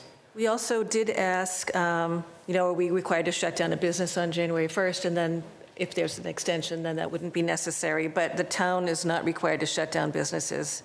But it's recommended that the board either withhold a license until it's demonstrated compliance or grant the extension. But that doesn't prevent, say, the Board of Health, the fire department, or building from closing down a business if something. There's a safety issue. Okay. The other question we did ask was, can the police department share information with the board from a police level query, which is more than the standard level query that we're able to do? And the response is, in general, the police department may not share any information obtained for criminal justice purposes, as the query information available to the town for common victualler licenses is more limited to that available to the PD in the performance of their duties. So the town must be registered to conduct query checks on license applicants and current licensees. So the town only has that standard license access, and that's all that can be shared with the board for licensing purposes. That sounds familiar. Yeah, but it's so to be clear, it's like a whole separate query check that the police get instead of what the town would get, and they legally cannot share that with us? But for licensing purposes. Yep, that's coming back to me now. How about the question around investigating finances and other, did it speak to that? It didn't ask about finances, but we did ask about, who are we querying? Are we, we're owners, managers, shareholders, corporate officers, all persons with a financial interest in the business? A lot of things have been suggested. We have some of our licensees, say Starbucks, Dunkin' Donuts, Price Chopper, Aramark, are corporate entities, and so who do we query in that regard? And the response is there's no specific limitation, but they recommend there's a policy in place so that any individual who you plan to query must sign a separate query acknowledgement form, and that's good for a year. So we can't query someone without their approval either. So, but they recommend if we're going to do more than, right now we're doing owners, managers, and owners and managers and applicants if someone's different. But what about this? Not anyone else, we don't have approval to do that right now. What about, the ideas that were raised by some that we should be digging into the finances, the loans, the incorporation documents, all that sort of stuff, and, where's the money coming from, et cetera, et cetera? Is any of that? We have not asked those questions yet. Should we? We can? I think we know the answer, but I think it would make sense to ask the question so that we do get the formal answer, so we have that available to those that are interested. So you may want to think about what policy we want to have for who is queried. Like our authority on that, or flexibility from the town's end on that. And it wouldn't hurt knowing if the town has limitations, statutory or legal, who and private citizens or residents, what can they do about that? Because sometimes private citizens have different or more legal rights than the town, certain authorities, as an individual, is my understanding too. So it would be good to just clarify it so everyone understands what's happening and how best to handle that. Yeah, I think we're going to need at a minimum, like, a recommendation from council on the policy to start with, because I understand, if we look at, applicants for a small business may be easy, right? One person solely responsible, but, like, we can't query the entire Starbucks leadership. We have to make sure it's functional to keep, people in Hopkinton safe. So there's got to be, like, a minimum level of background or like of Corey check that we do based off of what the company is. And I know there's going to be a lot of nuance in that, but it seems like we need a recommendation on that. Okay.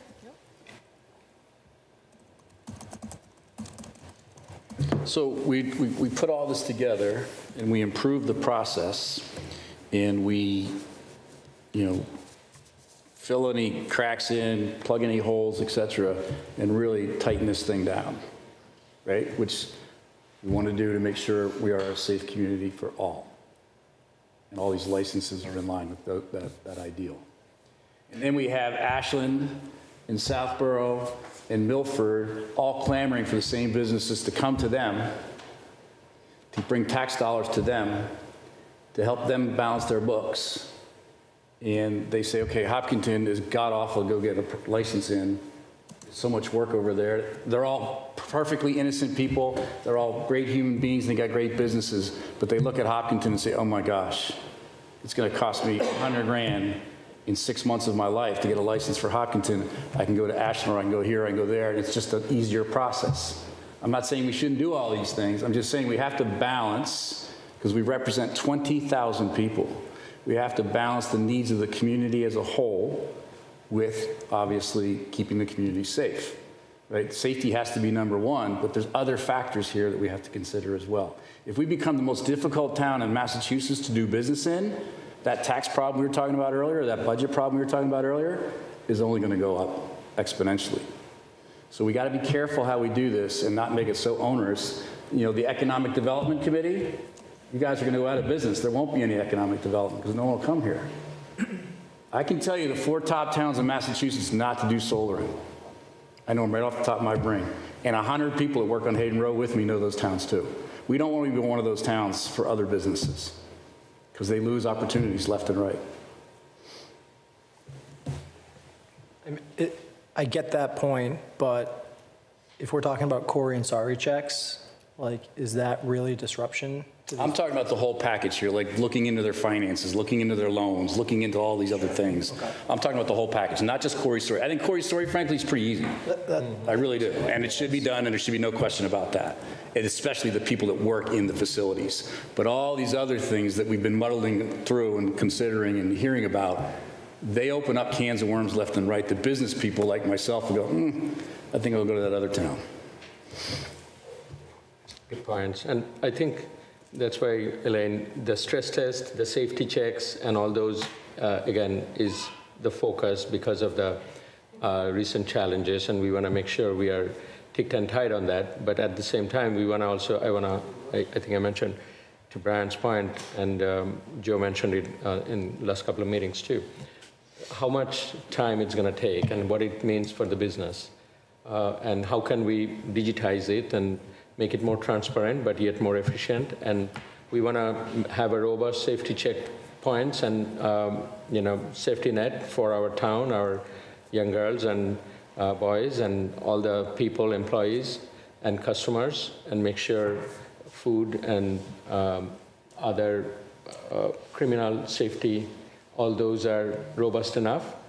But also want to understand what are the timing costs, what are the efficiency that we can gain, and how can we optimize it, and what are the costs for the town or for the business in addition, for the additional improvements. And taking it all into account, I think we can find a solution that covers all the bases, I'm sure. I think my questions have been answered. Well said, thank you. Yeah. All right, so I think we'll wrap that up for tonight. Again, this is an ongoing conversation, it's by no means, so I envision us coming back to this in a few weeks at our next meeting. So moving on, our next one, the Select Board will consider reviewing information from the Trails Committee relative to e-bikes use on Hopkinton trails and discuss the town's enforcement and education options. So, Mr. LaGoy, would you like to join us? Sure. So Peter LaGoy, 21 Hayden Row Street, and chair of the Hopkinton Trails Committee. I shared a letter with you, and to briefly summarize that, we see e-bike use increasing throughout town. We on the committee feel that there are a lot of benefits to that use, but we're also starting to see some detriment and some problems, particularly on this resource, the trails that we're responsible for. We're seeing both damage to the trails, kids using them irresponsibly, spinning them out, and we're also seeing their use being done in a way that adversely affects our quote-unquote clients. You know, people blowing down the trails at 25 miles an hour and going close by people. And as far as I know, we haven't had an accident on the trails yet, but it's simply a matter of time. So I provided you that letter, but what I wanted to provide was a little more perspective on why we're here tonight. E-bikes was an issue we started looking at over a year ago with those kind of the key points. These are valuable. We see a benefit in having kids, and you're seeing a lot of senior use, people outside on the e-bikes. But then also, really within the last 6 months, we started to see more problems with the e-bikes. And it was an issue that up until about 6 months ago that we thought we'd take on ourselves. You know, this is a trails issue and a trails problem. Over the summer and going into the new school year, we're seeing them throughout town. You're seeing e-bikes buzzing down the middle of Main Street. Doesn't appear to be a whole lot of enforcement, which is critical. And they're all over. And I know we've had one scooter car accident, but if you read the papers, you're seeing a huge increase in pedestrian accidents, e-bikes hitting pedestrians. They can go pretty fast. A lane share, so that's kind of the perspective. As we looked at this, we said it's our issue, and then we said, no, it's a much bigger issue, and it's something that really you folks need to address, because it's a town-wide issue, and particularly a downtown issue. So in looking for some help on that, one of the thoughts, you know, we had, I shared in that letter, the police chief have an approach. They've laid out a memo as to what's legal, what's allowed. You know, there shouldn't be a problem on Center Trail, for example. They're not allowed on those type trails without approval from the town. We haven't offered that approval. Having said that, in our committee, this is certainly an issue that's going to require a lot of thought, a lot of planning, enforcement, and education, and kind of, you know, a broad perspective, because we look, even within our committee, some of the people said, well, let's just, you know, the chiefs say you can't use them on the trails, done, end of story. And some of our members feel that way, including one who uses the trail really regularly and has been hit or come close to being hit a couple of times. He's definitely in the camp of let's not do this. My feeling is that to just say no may not be a good way to move into that education mode. So that's kind of where the letter came out, was that, hey, can we, this and the board, help us kind of get to a point where we come up with something that's reasonable. To Brian's point, something that balances the value of these things at the same time, making sure that some of this detriment and these problems go away. Yep. And thank you. I couldn't agree with you more. I should have prefaced this with, you know, our view, like from the board, and, you know, I'll share my personal opinion. There's been a lot. Everyone knows the traffic issues in town are, you know, at a very high point right now. These things are flying around town, and it's not about just like saying, no, these aren't allowed here or they aren't allowed there. I see this as like, are we doing everything we can to inform people, educate them, and really just make sure that we're, you know, viewing this from a public safety perspective, so that, you know, one, you know, parents and residents know what the town is, you know, getting into and what they're thinking about. So like tonight, we're not making any decisions on anything. Right. I've invited, you know, 2 of our public safety leaders to join us tonight and share their perspectives from both the police department and fire department. Because to your point, it's not just one person's responsibility. It's kind of us as a collective town to just make sure, you know, we're thinking about all of those factors that you brought up, you know, that everyone else has discussed, and really just make sure all of the residents have a real view of, you know, here's the benefits, you know, here's some of the risks, how can we mitigate those risks and get as much out of the benefits as we can. So I mean, I'd like to invite our public safety leaders up to join us. Okay. And as they're coming up, I will say the key is really balance. I mean, you could say, okay, we closed down Center Trail, which some of our members advocated, but then where are the kids going to go? It's great that kids are outside using these as a way to get to the schools. You don't want them riding up Pleasant Street on those things instead of going on the trail. But how do you do it in a way that's responsible?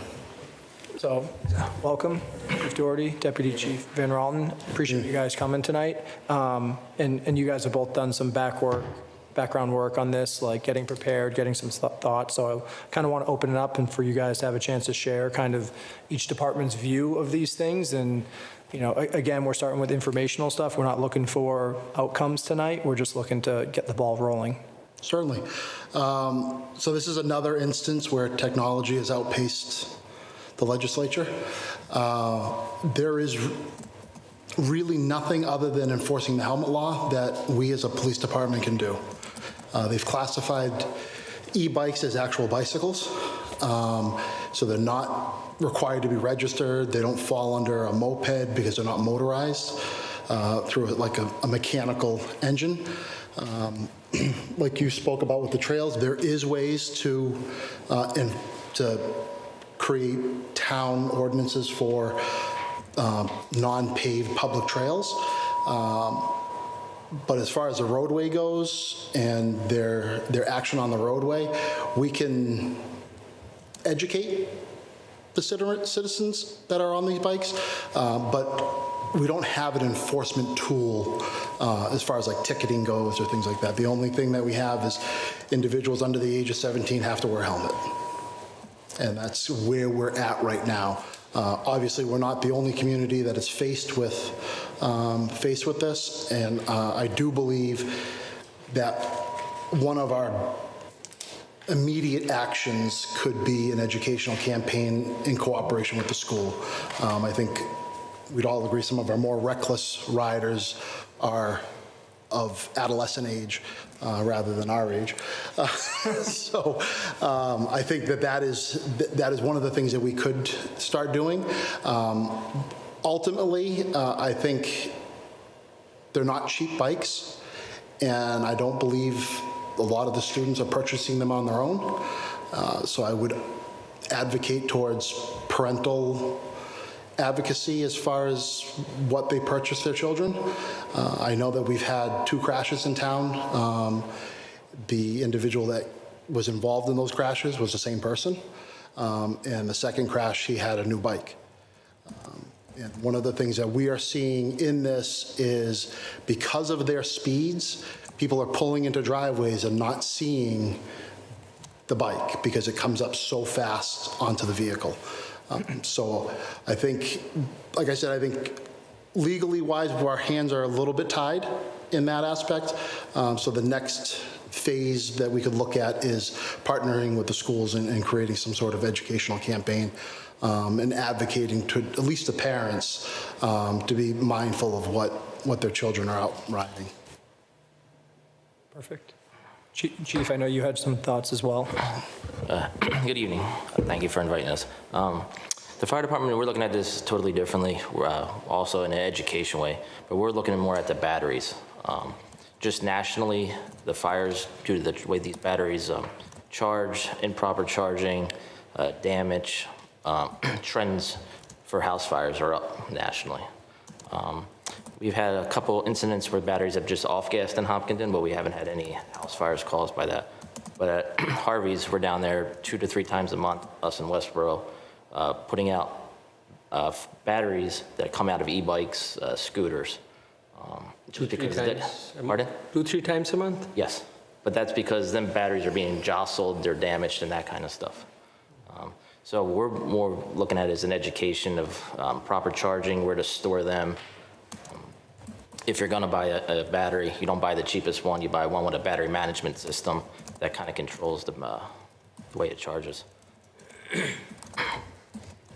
mean, it does seem like a problem that has, from the education point of view, 2 levels that you can educate on. The kid level, which is the perpetrator, the ones driving around, the ones sitting there and, you know, holding their throttle down and then releasing the brake and blowing a big bunch of dirt out, which while fun wrecks the trails, you know, and the guys screaming by the pedestrian walking on the trails.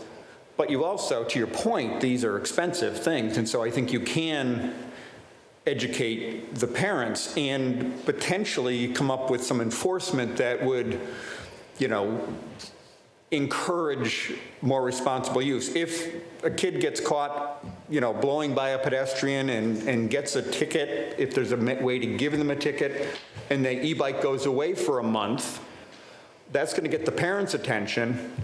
And if, you know, your third crime, it goes away for a couple of years, that really is going to get the attention. Obviously, that would be a town meeting thing, if even allowed under state law. But, you know, I think there are there's two groups we can educate here. So I think there's a lot of potential for that.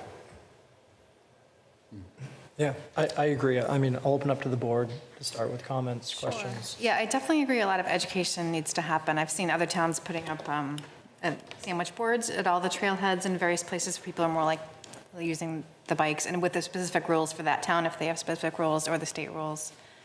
Or and I've seen some towns, I think, have sent out a postcard to every household about the rules. I guess we don't really know exactly what all our rules are yet, because we know the state has some rules, but I think that would be valuable because it's new and people don't know the rules, and so we need to educate them. The other thing too about the licensing, this is the bulletin from Massachusetts State Chiefs of Police there. So if somebody is riding on a class 3 or greater bike, they do need a driver's license, is that right? So I read into that, and not to be disrespectful, but I would argue against that, because I reread Chapter 90, Section 1, and that outlines what quote-unquote a moped motor vehicle is, and a Class 3 electric bike is listed as not being a registered vehicle, despite the speed that it could go greater than 20 miles an hour. So, but we can ticket if they don't have a helmet on and they're under 18? Or under 17. Under 17. And then what about riding them on the sidewalks? That's not They have to abide by all the bike laws. So they have to stop at the stoplight. They have to stay off the sidewalk. You know, they have to abide by normal physical bikes laws. Yeah. And I know it's tricky in Hopkinton because it's not really safe for them to ride on the street either, especially teenagers and middle schoolers. Yet they're often riding on the sidewalks in an unsafe way too, which is unsafe for pedestrians. So they could get a ticket or a warning for something like that, riding on the sidewalk at an unsafe. Just like any other bike could. What's really drawing the attention is the speed. Yeah. I mean, it's really the fast acceleration, using the driveways between the driveways as jumps. Yes, very fun. But that we don't typically see with our road bikes. Okay. Yeah, so I definitely agree on, I don't know if we have any funding for more publicity or education, because just having an event at the school, people might not even attend, parents that need to attend, but if something we can get out to all households or signs, you know, sandwich boards would be good. I think that's all I have. Okay. Shadow? Yeah, no, this is an interesting problem, and I think it's evolving for all the towns and state, and I'm sure national level.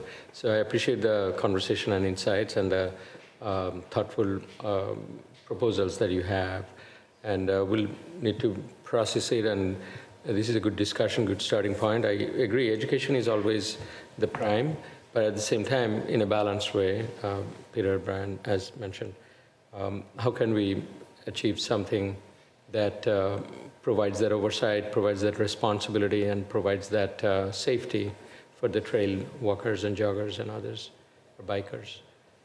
And I would not mind being, you know, one of the pioneering towns formulating something creatively that satisfies all this. So I'm sure it's more discussions to have, but something we definitely want to keep at working and on our focus. Yeah, just for a second. And that's why I put the 10 miles an hour speed limit out there as an option. That's something that the board would have to approve. it's 10 versus 15. Milford has a 15-mile-an-hour speed limit on their trail. But I thought 10 was something that you can put up a couple of markers, and the police could actually, in the event of education not working on a few kids, you could wait for them. The person who was having the issue of just about getting run over runs at the same time on the center trail every morning, and he's buzzed by the same kid. If that kid isn't amenable to education, then that kid gets stopped one time. That's probably, one or a couple times, and that's all it's going to take.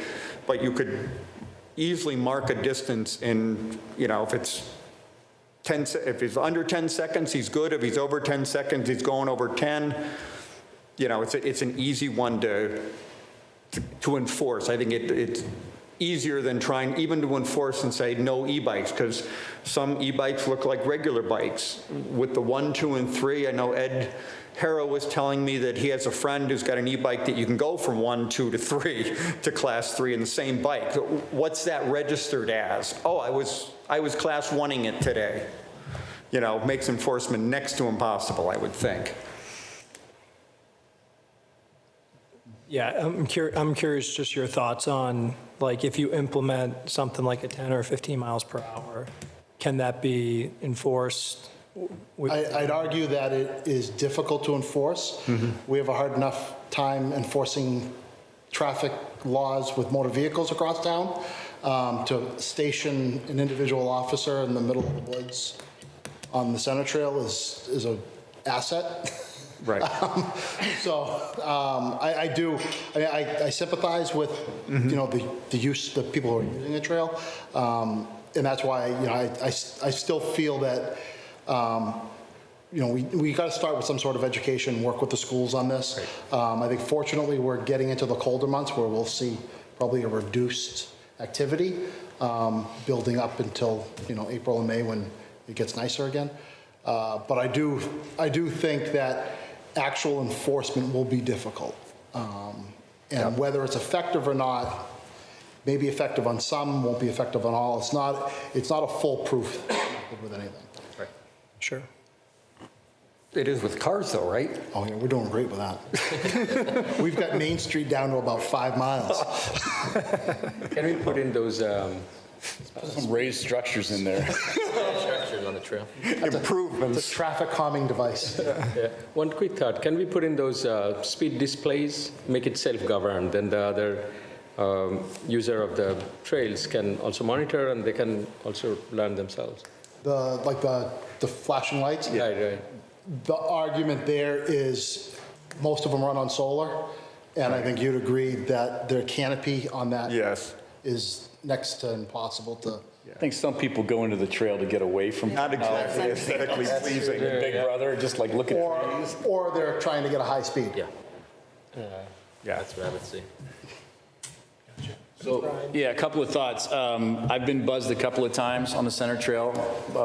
One person in particular did it twice, coming and going when I was jogging at my very slow pace, and they yelled at me to get out of the way. So, of course, they just kept on going. We didn't have the conversation around it. Another quick story. A friend of mine lives in Illinois. He's on a similar board to this, and they are taking up this topic literally this week. So across America, it's becoming an issue. But do we have to wait for the state to change the laws for us to make our own laws? My belief is through bylaw you could, because we have numerous bylaws that we enforce with our standard Hopkinton citation, parking enforcement. We even did, like, when marijuana was illegal, it was a bylaw violation. So I'm thinking maybe through legal we could work that avenue and develop that into some sort of regulation. If we could do our own legally binding and state sanctioned, because we're allowed to have our own bylaws, rules and regs around this, that includes impounding the bike, I think we'd get down the path here pretty quickly. Pardon the pun. So that's something I think we should consider as part of this. I have no idea what those rules and regs should be, because I'm not an e-bike expert, other than the guy buzzing me. So something to consider, and maybe Rep. Arena and Senator Spilka can help us in that regard. Then they take what we're talking about to Beacon Hill and say, folks, we got to change some things here. This is what Hopkinton's doing. So I'd like to see if we can possibly do something like that through our legal team and put something before town meeting next spring. So we can talk about articles here in a little bit. We have time to get one for town meeting? Yeah, I think we would have something to get ready for them. So that's one thought. And I guess, for me on the education side, having raised 5 kids, you tell them do this or don't do this, that's exactly what they're going to do. So I think it would, we have to have the stick, I think, before we do the carrot here. And the stick's going to take a while to figure out, so let's get working on that. Yeah, I think with this one, the education's just as important for the parents. Yes. Like, it's kind of a new thing, right? So no one has a ton of experience with them. You just kind of, you're running down the center trail and you have someone whiz by you. So I think it's like, I think that education, right away could only help to just let them know, like, hey, here's the risk. Here's what we're seeing. Like, it sounds like this great thing, but you need to know, again, back to the pros and cons and work through that. So I like educating the parents by impounding that $2,000 bike. That will educate the parents. Well, I think we have time for, are we talking about town meeting articles, next, actually? So we'll talk about timing for, any bylaw articles that we could, and we don't need to have, depending on what the timing is, we don't need to have a fully vetted out plan, because we can, put an article in around e-bike, regulation, and that can be amended, come town meeting in, 6, 7, 8 months, whatever it is. So I think it gives us time to do something, do more research, welcome you all back, continue this conversation, and, look to see if there is a solution come the spring. Is everyone kind of good with that for now? Did you guys have anything else you wanted to share tonight? All right. Nope. Appreciate your time. Yeah, I appreciate you guys all, Thanks, sticking guys. around. Thank you. Thank you for coming. All right. So with that, the select board will consider discussing its annual town meeting articles, including any potential general bylaw changes. So There's one. I think we've got at least one. I got one. Okay. Elaine, do you want to introduce this, timing, what we're going to work through? Sure. So this is the time of year when we start to think about articles for a town meeting. We have our regular recurring articles, which I had put into the packet, but there's always some other ones that are mentioned during the year, and I usually keep a list. So I do have a list of a few. We've talked about a revolving account, say, for the municipal aggregation program, things like that, a general bylaw for historic districts. I think there was a change on the number of days from 60 to 30 for a Realtor representative. And but those are the ones we have. And then a possible TIF agreement with Open Play Pickleball Club. And perhaps the Woody Island Road lot disposition that we received a letter from the resident, and that was in the correspondence for the last meeting. So I've communicated with the resident on that, and we've sent that information out to departments to see if that is something, a piece of property that the town doesn't have interest in. So we've initiated our regular process in leading toward a potential town meeting article for that one. Anything for Central School that would be prepared by then? We're not sure at this point. I think we're waiting to hear from the CPC on that. The lease is still being advertised on that project right now. So once we get the lessee on board and the design process is more underway, we might have a better understanding. I don't know if it'll be in time for this town meeting, but it's important that we have that partner on board before we get too far along in the design process. So that whole lease, though, was dependent on, there was an RFP that was open, last month? It's currently open. Still open? Yep, still open. I believe it closes next week, unless we extend the deadline for some reason, which, we'll see what feedback we get. But, yeah, so we'll see what responses we have at that time. Okay. I would like to recommend that we put some form of an e-bike regulation package I agree. on the warrant for town meeting. And did we want to add something about, we have something about fingerprinting for ice cream truck vendors? We could consider having We can discuss it more later if we want to add fingerprinting in the bylaw for other things. Yeah. I think with the process review, we may have a few items that may become bylaws or. It might need to be bylaws too. That may need to get to the warrant. Yeah, so just from a timing perspective, the warrant opens first week of January, correct? Beginning of January. So, we still got a few meetings before the Oh, end for of the sure. year, so we can We talk don't about have these. to, we don't have to know the exact wording of something. Correct, that's the thing. So we can Put something on and then. And remove it. Yes. remove it, amend it. So we've got plenty of time to work through these things. I think all these things make sense going off our recent meetings. So we've probably got at least 2 or 3 right now. So I think that can start. I mean, anything else between now and the warrant opening that we should be thinking about, just in regards to town meeting articles? Yeah, I mean, anything that come up that you think should be addressed in a bylaw, for example, a general bylaw? I mean, we have a couple. Nothing else we've made notes of through the last year, but there could be something that you may think of. There's still time. Okay. And we'll get from the other committees, of course, some of the, Yes, other people will be considering their articles too. and we are communicating to them about the deadline and all that. We will. We have the timeline that's been distributed, so people do know about the timeline and that time of year. And we do have a period of time in December. We put out to all the boards and committees and departments that they can submit conceptual articles for council review before they put a lot of effort into something. If there's something that may or may not be legal, they can ask that question. Okay. An idea, and I don't know if it would make sense or not, but it's just, as we talk about all this budget stuff, I've been thinking about it. The stabilization fund, there's a percentage for that. I think it's 5 or 6%.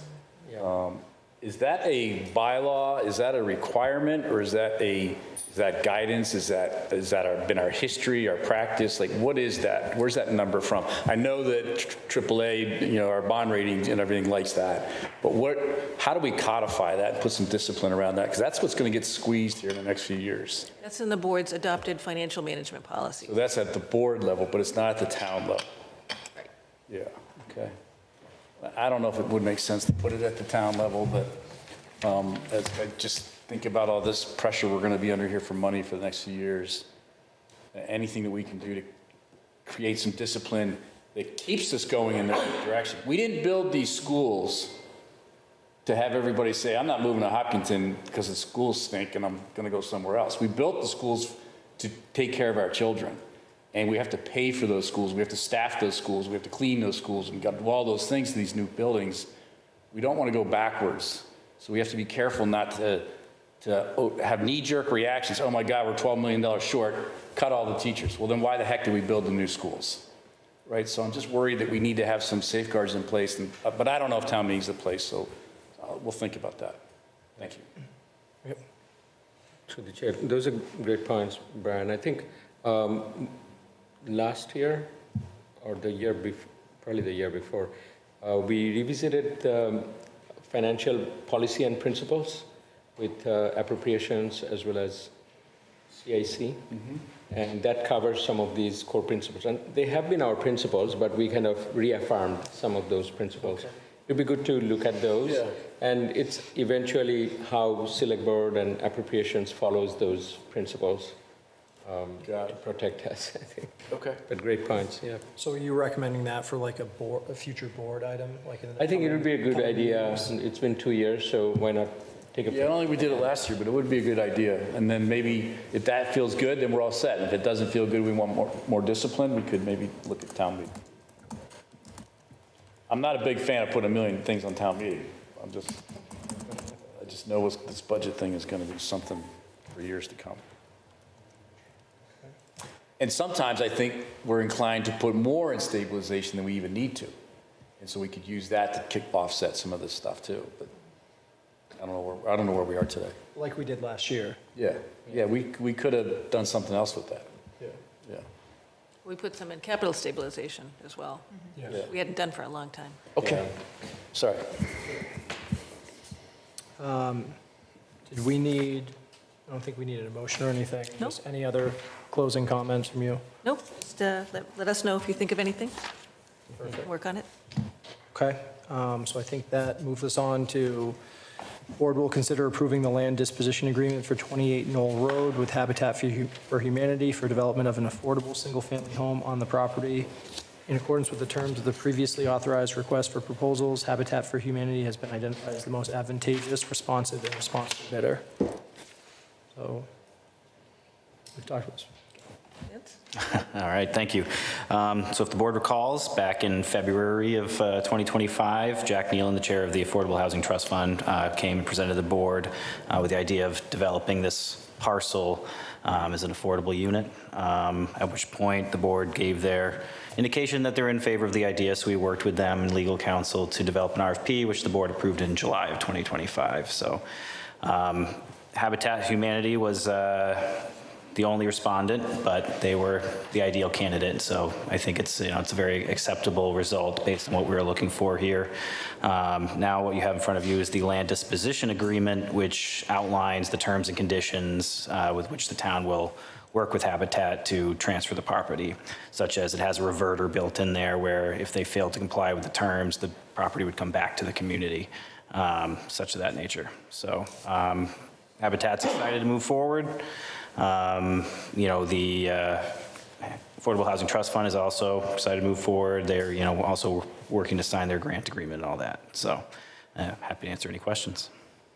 Perfect. Amy, you want to start questions?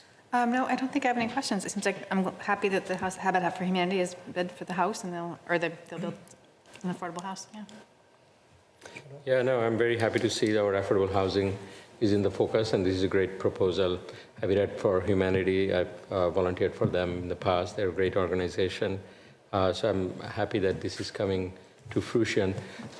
We have, just a quick question, this agreement has been reviewed by our council and everyone and been okayed? Yep. So it's been reviewed both by town council and Habitat for Humanity. They had questions. We work with legal counsel to resolve those concerns, so everyone's on board.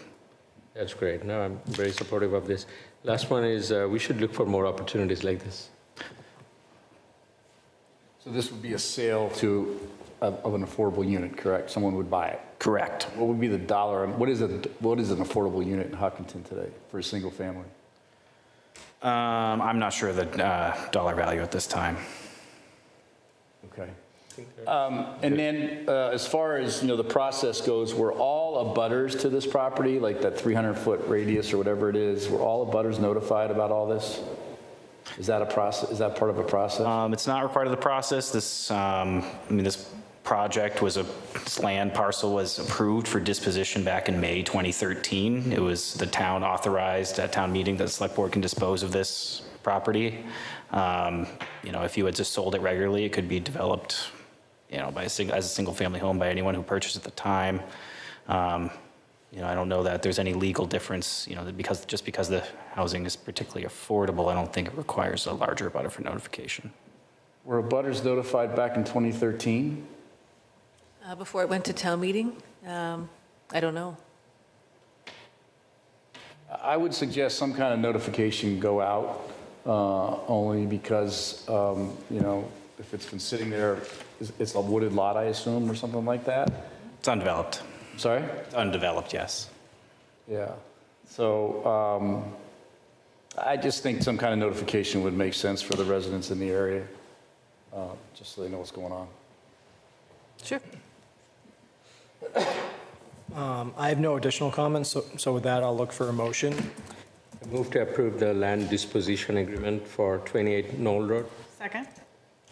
Get a motion in a second. Comment? Yep. If we're all agreeable to notifying abutters, could we hold off on this until notifications have gone out? What's the rush here? Well, we had an RFP process, right? Concluded the RFP process. Were we going to change our mind and not sell it to the person who bid? No, this is one of those things where people can say, what's going on here? I never heard about it, and they're building this house next to me. And the town sanctioned it, okay? I know that we're all supposed to be paying attention to our local government every day. That is not what happens. People pay attention maybe once a year. So I'm just concerned that people are going to hear about it and go, what the heck? So timing-wise, if we approve this motion tonight, like, what's the next steps? Is there time to do the notifications? Like, I don't think the abutters knowing, to kind of Amy's point, I don't think that's going to change the end result, but if it helps to get a little bit of time for them to get a notification, is there time for that? Can they go in parallel? I mean, they're not going to be breaking ground immediately, certainly, and, I don't know that, if we did, I don't know if it's the board's interest here to, take abutter feedback and then try to amend the RFP or the land use disagreement at this point. I think that would be a tricky process if we were to try to. I'm not suggesting we would change anything. I'm just trying to over-communicate instead of under-communicate. When you over-communicate, it's, less people will come in and raise heck that they didn't know something was going on. If we don't communicate and it happens and we get a room full of people frustrated, it's just one less thing to. Yeah. But I mean, I guess, say we notified them, they come frustrated, are we going to, we can't not. I don't think we can go backwards. We already did We can't go backwards, yeah. I appreciate Brian's thoughts, and I am thinking sounds like, Brian, the concern is more awareness, right? How can we communicate, make them aware, and hey, this is happening? Not that it's going to change given the trajectory that we have and the legal rights and everything that we have vetted this for. So how about we approve this, but in parallel, we work on the awareness issue, and my thinking is either way we'll have a room full of people if someone doesn't like it. I'm good with that. Let's go ahead and proceed with the vote, and please, if we could let people know what's going on so that they're not surprised if 6 months from now, 12 months from now, and the hole goes in the Yes, ground. contingent on a notice being sent. Yeah. Okay. We'll do that. So we had a motion and a second. Did you amend it for the contingency? Yeah, so motion to approve the land, or no, I didn't make the motion. Who made the motion? I didn't make it. I made the motion. Okay. Shadow made the motion. I'll amend it as, Add the contingency? Or- yeah, amend to add the contingency as stated. It will notify everyone, okay. Or not everyone, the abutters. That in line? Yep. Okay. So with that, we'll put it to a vote. All those in favor? Aye. Aye. Any opposed? Nope. So, okay, thank you all. And that brings us to the town manager report. So in addition to the updates that I had regarding the Main Street Corridor Project update in the memo, some additional information from today. So beginning tomorrow, Amarella will begin milling the transition areas, the pavement, which are going to be paved. They'll start on the side streets and then followed by intersections, and delays are expected. Notifications will be in place that say road work ahead, seek alternate routes, and alternating traffic will be used between 9 and 3. And final paving will take place next week on the 12th and the 13th, that's Wednesday and Thursday, and there will be detours during that time.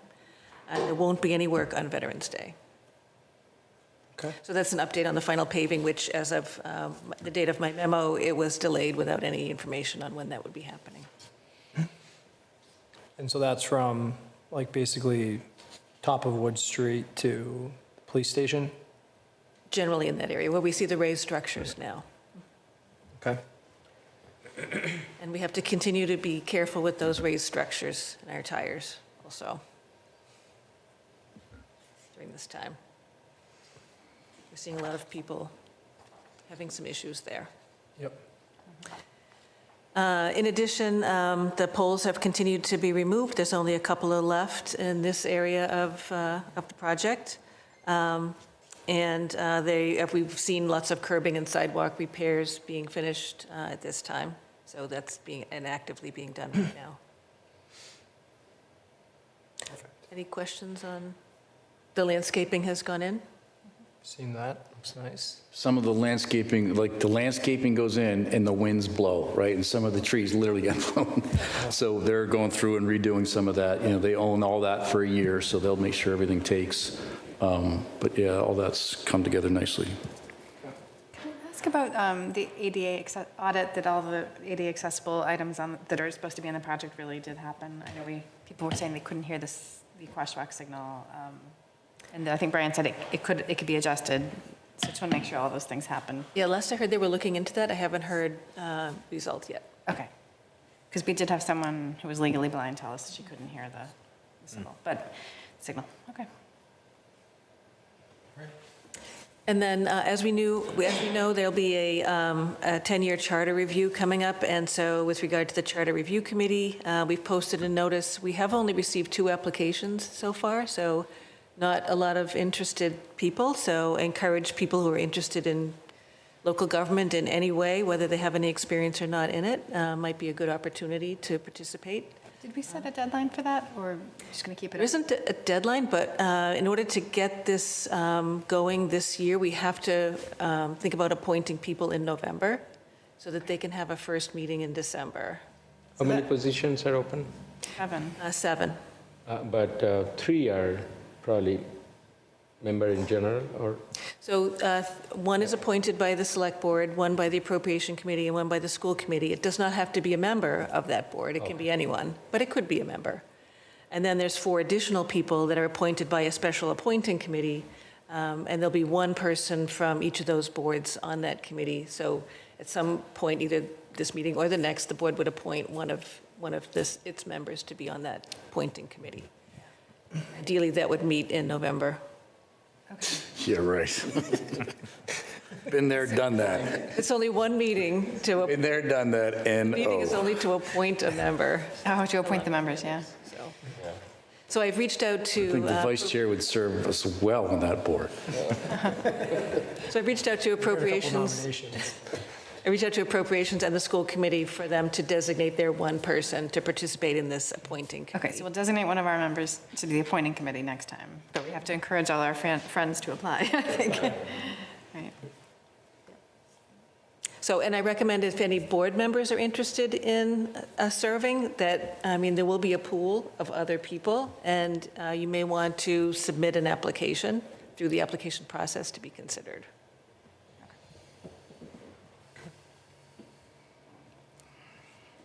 No questions? No. Thank you for the update. And then regarding, as we know, there's been a lot in the news about food insecurity. So things are happening in Hopkinton as well. We do have Project Just Because, which is the Hopkinton Food Pantry. They are available to any Hopkinton resident. It's at 77 South Street. They have a website also, lots of information there. And so anyone who is in need of food and is a Hopkinton resident, they can go to Project Just Because. In addition, we are also looking at ways to increase capacity, should that be necessary, because Project Just Because is used to serving a certain number of people, and that's going to increase. So we're working with them and other agencies on coordinating efforts through a nonprofit entity to collect either actual food or money that can be given out to people and help Project Just Because as well. So our Youth and Family Services Department is our point on that, and they're working with the community and with the schools on organizing that, and hopefully there should be more information by the end of this week. And I know that's a tough thing when it's, collecting like donations, food or cash, it's tough as a town, but I've had a lot of people reaching out, like asking how can they donate, and I know no one really has an answer right now, but as of today, Project Just Because can take donations from Absolutely. residents. They can always take donations. Okay. And I know, Elaine, you're aware that Board of Health, our state rep, Anna Di Rosa, and some of the other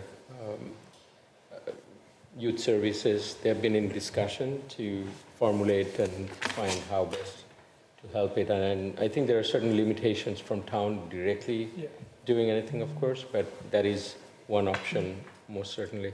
And I would encourage to kind of communicate that across, that this is how. One question that came about, and Project Just Because does a wonderful job in this space, and so many dedicated people, and they're just outstanding. But I also heard that, or not heard that they may have limitation to focusing only our town. Is that correct? The reason is, of course, we want to do it for everyone. But hearing the numbers in our town, I don't know if it's shareable. I believe it is 700 plus families in our town alone. That's a huge number. So how do Project Just Because gonna focus on our town? Do we know that? So that's one of the things we're working with them on, is how we can increase their capacity to serve all of Hopkinton. They are our food pantry. They're contracted with us to provide that service. More to come. I like the idea of if the town can do something to, broadcast or communicate, hey, this is, if you'd like to donate with these SNAP benefits going away, here's in Hopkinton a way to do that. And it's the only way as of right now. So anything that we can think of to like share that new information, let's do it. And we all got this weekend in our mailboxes the flyer from Scouting for Food. That's next weekend, and you can do food donations to the food pantry via Scouting for Food, or you can just donate online. You can put a check. There's many options. So anyone who's asked, I've been saying donate to Project Just Because. Which day are they coming for? Next Saturday. This Saturday? Mm-hmm. So this Saturday? Did you all get the flyer in your mailbox? I don't remember seeing it. I got two. One on Grove Street, one on Maple Street. I saw something, I wasn't sure about the date. So it's this Saturday, and we'll leave it in our... Leave it out by 10 a.m. By 10 a.m. Yep, and they have a list of the food items that are most needed and toiletries, things like that. But also, if you don't have time to go shopping, you can just donate. You can donate online. They have PayPal. They have take a check. Everything. And also for seniors, they can reach out to the senior center, can also work with them on getting food from Project Just Because. Also, there's lunch every day at the senior center as well that seniors can take advantage of as well.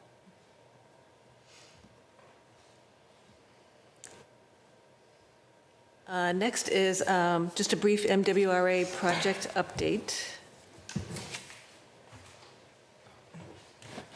Mr. Herr is recusing himself.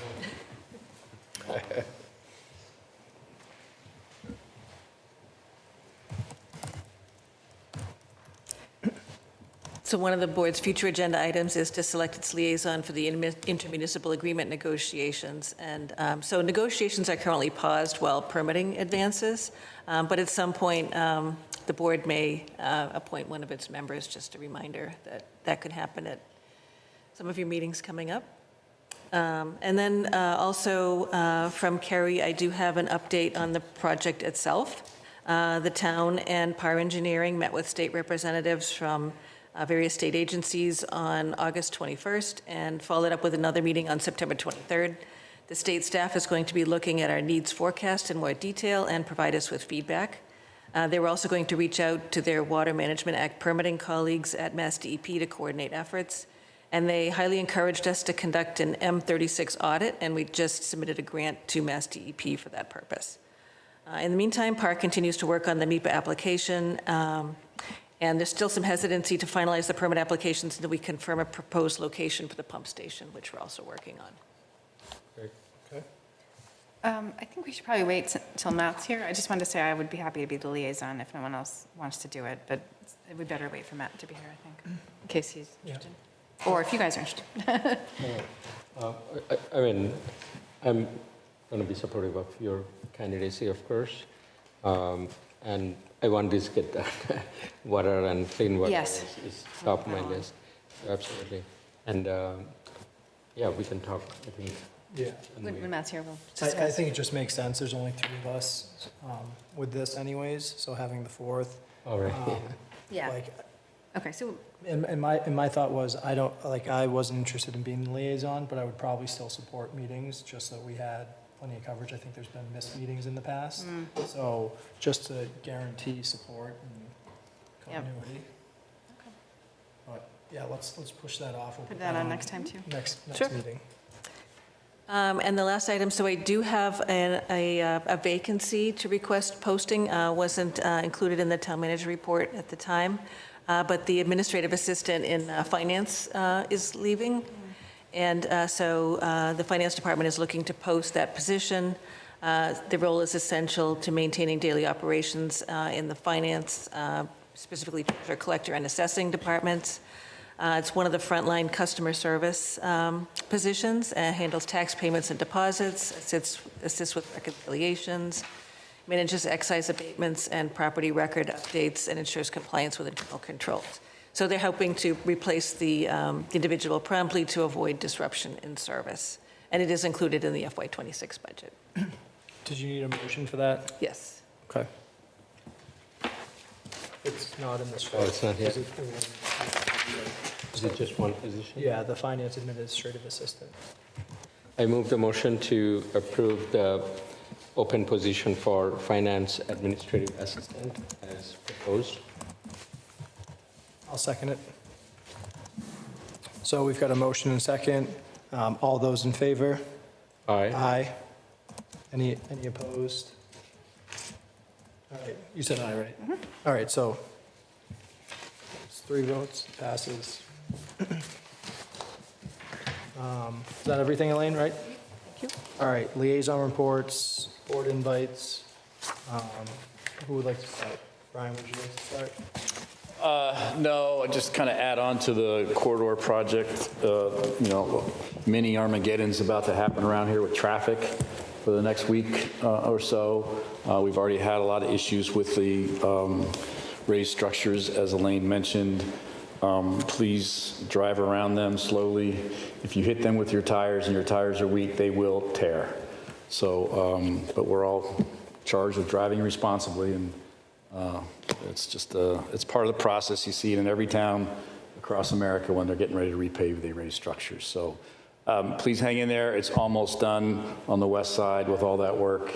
The landscaping does look great. It will get redone in the spring, anything that doesn't get through the winter. It's all under warranty. The trees that blew over will get repaired. This thing's really starting to come together. One update is the ASBC, and we all, Joe was there, Amy was there for the groundbreaking of the new school, Charleswood. So it was really exciting, a wonderful day, and well participated. So we are very excited about that and happy that we are going to solve and help solve our school capacity issue. And this is a great, I think, milestone for keeping our schools great. So very excited about that. Okay, so I attended the MAPC fall meeting in Arlington last week, and it was in their beautifully restored town hall, and they were also one of the first, if not the first cultural district, I think, in Massachusetts. So they had a lot of, the whole event was about cultural and arts districts, so that was very interesting. And I got to see some of their marketing materials, like a little folding map that lists all the, the sites on the map, and then where our bathrooms, the public bathrooms that somebody might use if they were visiting. It was really good to see, and I enjoyed it. And then CPC, I attended a meeting of theirs with, or a meeting of the Housing Authority, because there's some, they've had a change of staff there at the Housing Authority since their project with CPC funds started. And there's been some confusion, I guess, in the transition. And CPC is going to be meeting about that this week on Thursday as well. There was an article in the paper. But I'm Just to be clear, is it a public hearing? I can't remember. It is a hearing, I believe, yes. So I think that's an important one for people to check into. Yep. I assume it will be televised, so people can watch. Yeah. Good. Yeah, that's it. The one thing, we had it mentioned tonight, next Tuesday is the Veterans Celebration. I'm out of the country all week next week, so I think the board got invited to attend. I would love if someone could I'm going to attend. join. You're going to? Yeah. Okay. I notified them as well. Okay, just wanted to make sure. Sure, yeah. Yeah, they had sent an email about that, right? Right, yeah. Great. I responded, and Jim. Perfect. Yeah, just as long as we have coverage. Sure. It's a wonderful event. I attended in the past. It's great. Perfect. I don't have anything else, so I think then future agenda items, I think we had a couple. I was trying to write them down. So Shidel, you talked about the idea of, our financial principles, like reviewing that. It's been 2 years. So I think if we add that to an upcoming meeting, hopefully the next one. Matt put in a request as part of his notes, recent concerns around police leadership and a review on that. And I think there might have been a third that I did not. We talked about a third one. Maybe it's just those two for now. Mr. Chair, if I can make a comment on item D, in that it's printed here in the agenda for this evening, so I think it's appropriate to respond to something. We did have a meeting and discussion with the police department around the swatting incident. Yes. And we did get a clear explanation as to what they did and why they did it, and what they didn't do and why they didn't do it. So I think that resident deserves an answer, and I think we need to get back to him through yourself, Elaine, or the police chief, that the meeting was held here in public, and we had discussions around it, and we should just close that loop. Because my understanding was tonight, he didn't think anything happened at all. Yeah, so I agree with you. We had the conversations here. I think the one thing outstanding was, I think the schools were going to do something else, like maybe another drill, and it got postponed. Well, whatever that is, let's just tell the resident what's going on. But it's not our responsibility, but I think it's worth. Yeah. It's coming again. They do the drills every year. Yeah. But I think the resident was specifically saying no select board member had replied to him. He didn't say. We don't reply. I know, but that's what he was asking. Yeah. That's a good point. I was a little confused. Thanks for clarifying. So, yeah, I think we should take some action there on that agenda item because it still appears to be open in some folks' minds. Okay.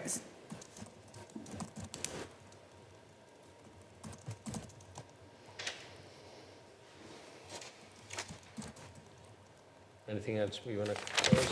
I think the e-bike, we want to probably bump it up and hold something. I think we just did it, right? We're going to work on town meeting articles. Yeah, if we want, whatever we want to do from this list, if we want to remove item L, I'm fine with that. We're going to continue that conversation though, regardless of the list. Right. If we want to just clean up the list and take that off, I'm fine. It'll kind of be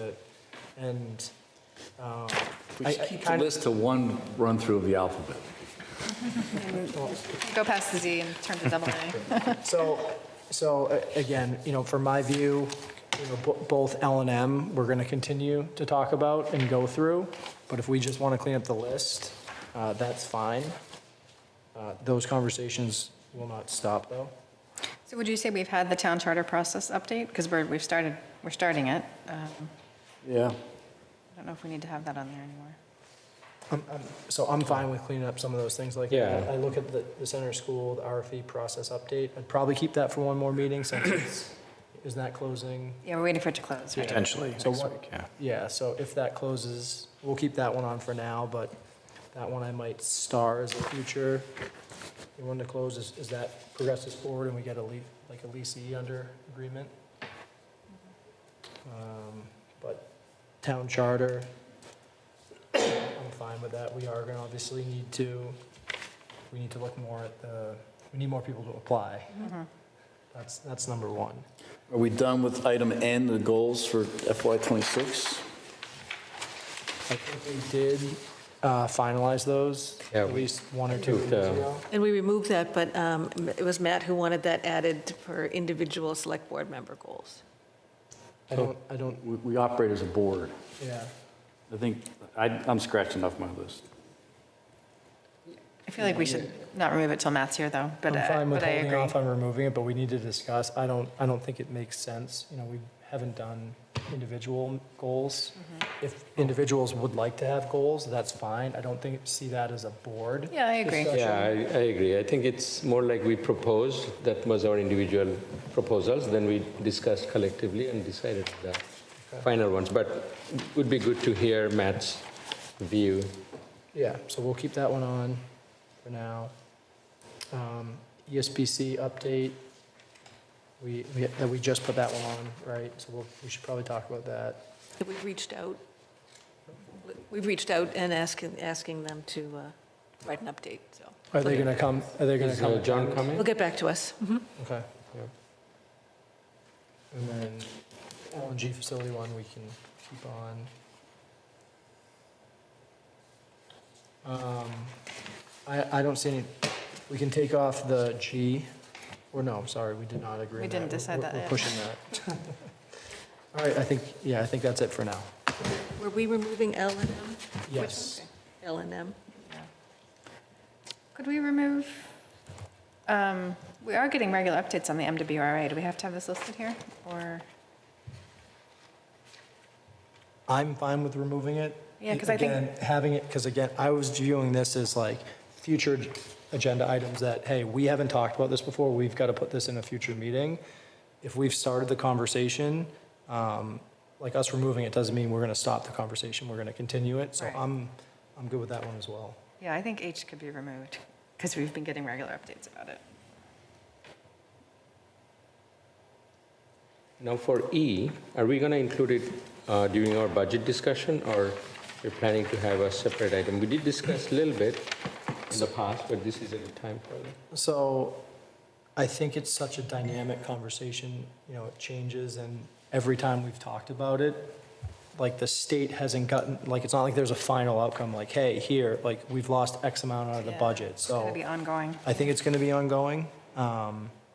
And it's almost, like, to your point, though, I wonder if we need that. I think it's as we get updates from the state and, like, the impact to the state and how that trickles down, we'll just kind of include those things. I don't think we need it as a agenda item, but we'll continue to address it.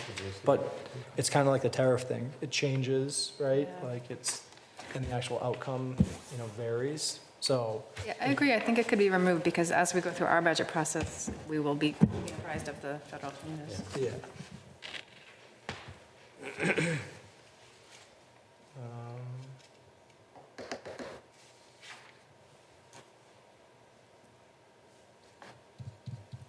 All right, I think, We removed 3, so that's good progress. no, I think we got 4. 4. I had E, H, L, and M. Okay. You as well? I think so. Actually, I was not doing it because you were pressing them. It's just, no, that's what I had. Okay, I think it's good progress. All right. So do we need a motion to adjourn? Mr. Chair, I move the motion to adjourn. Second. Got a motion and a second. All those in favor? Aye. Aye. Any opposed? All right, thank you, everyone. Good night, thank you.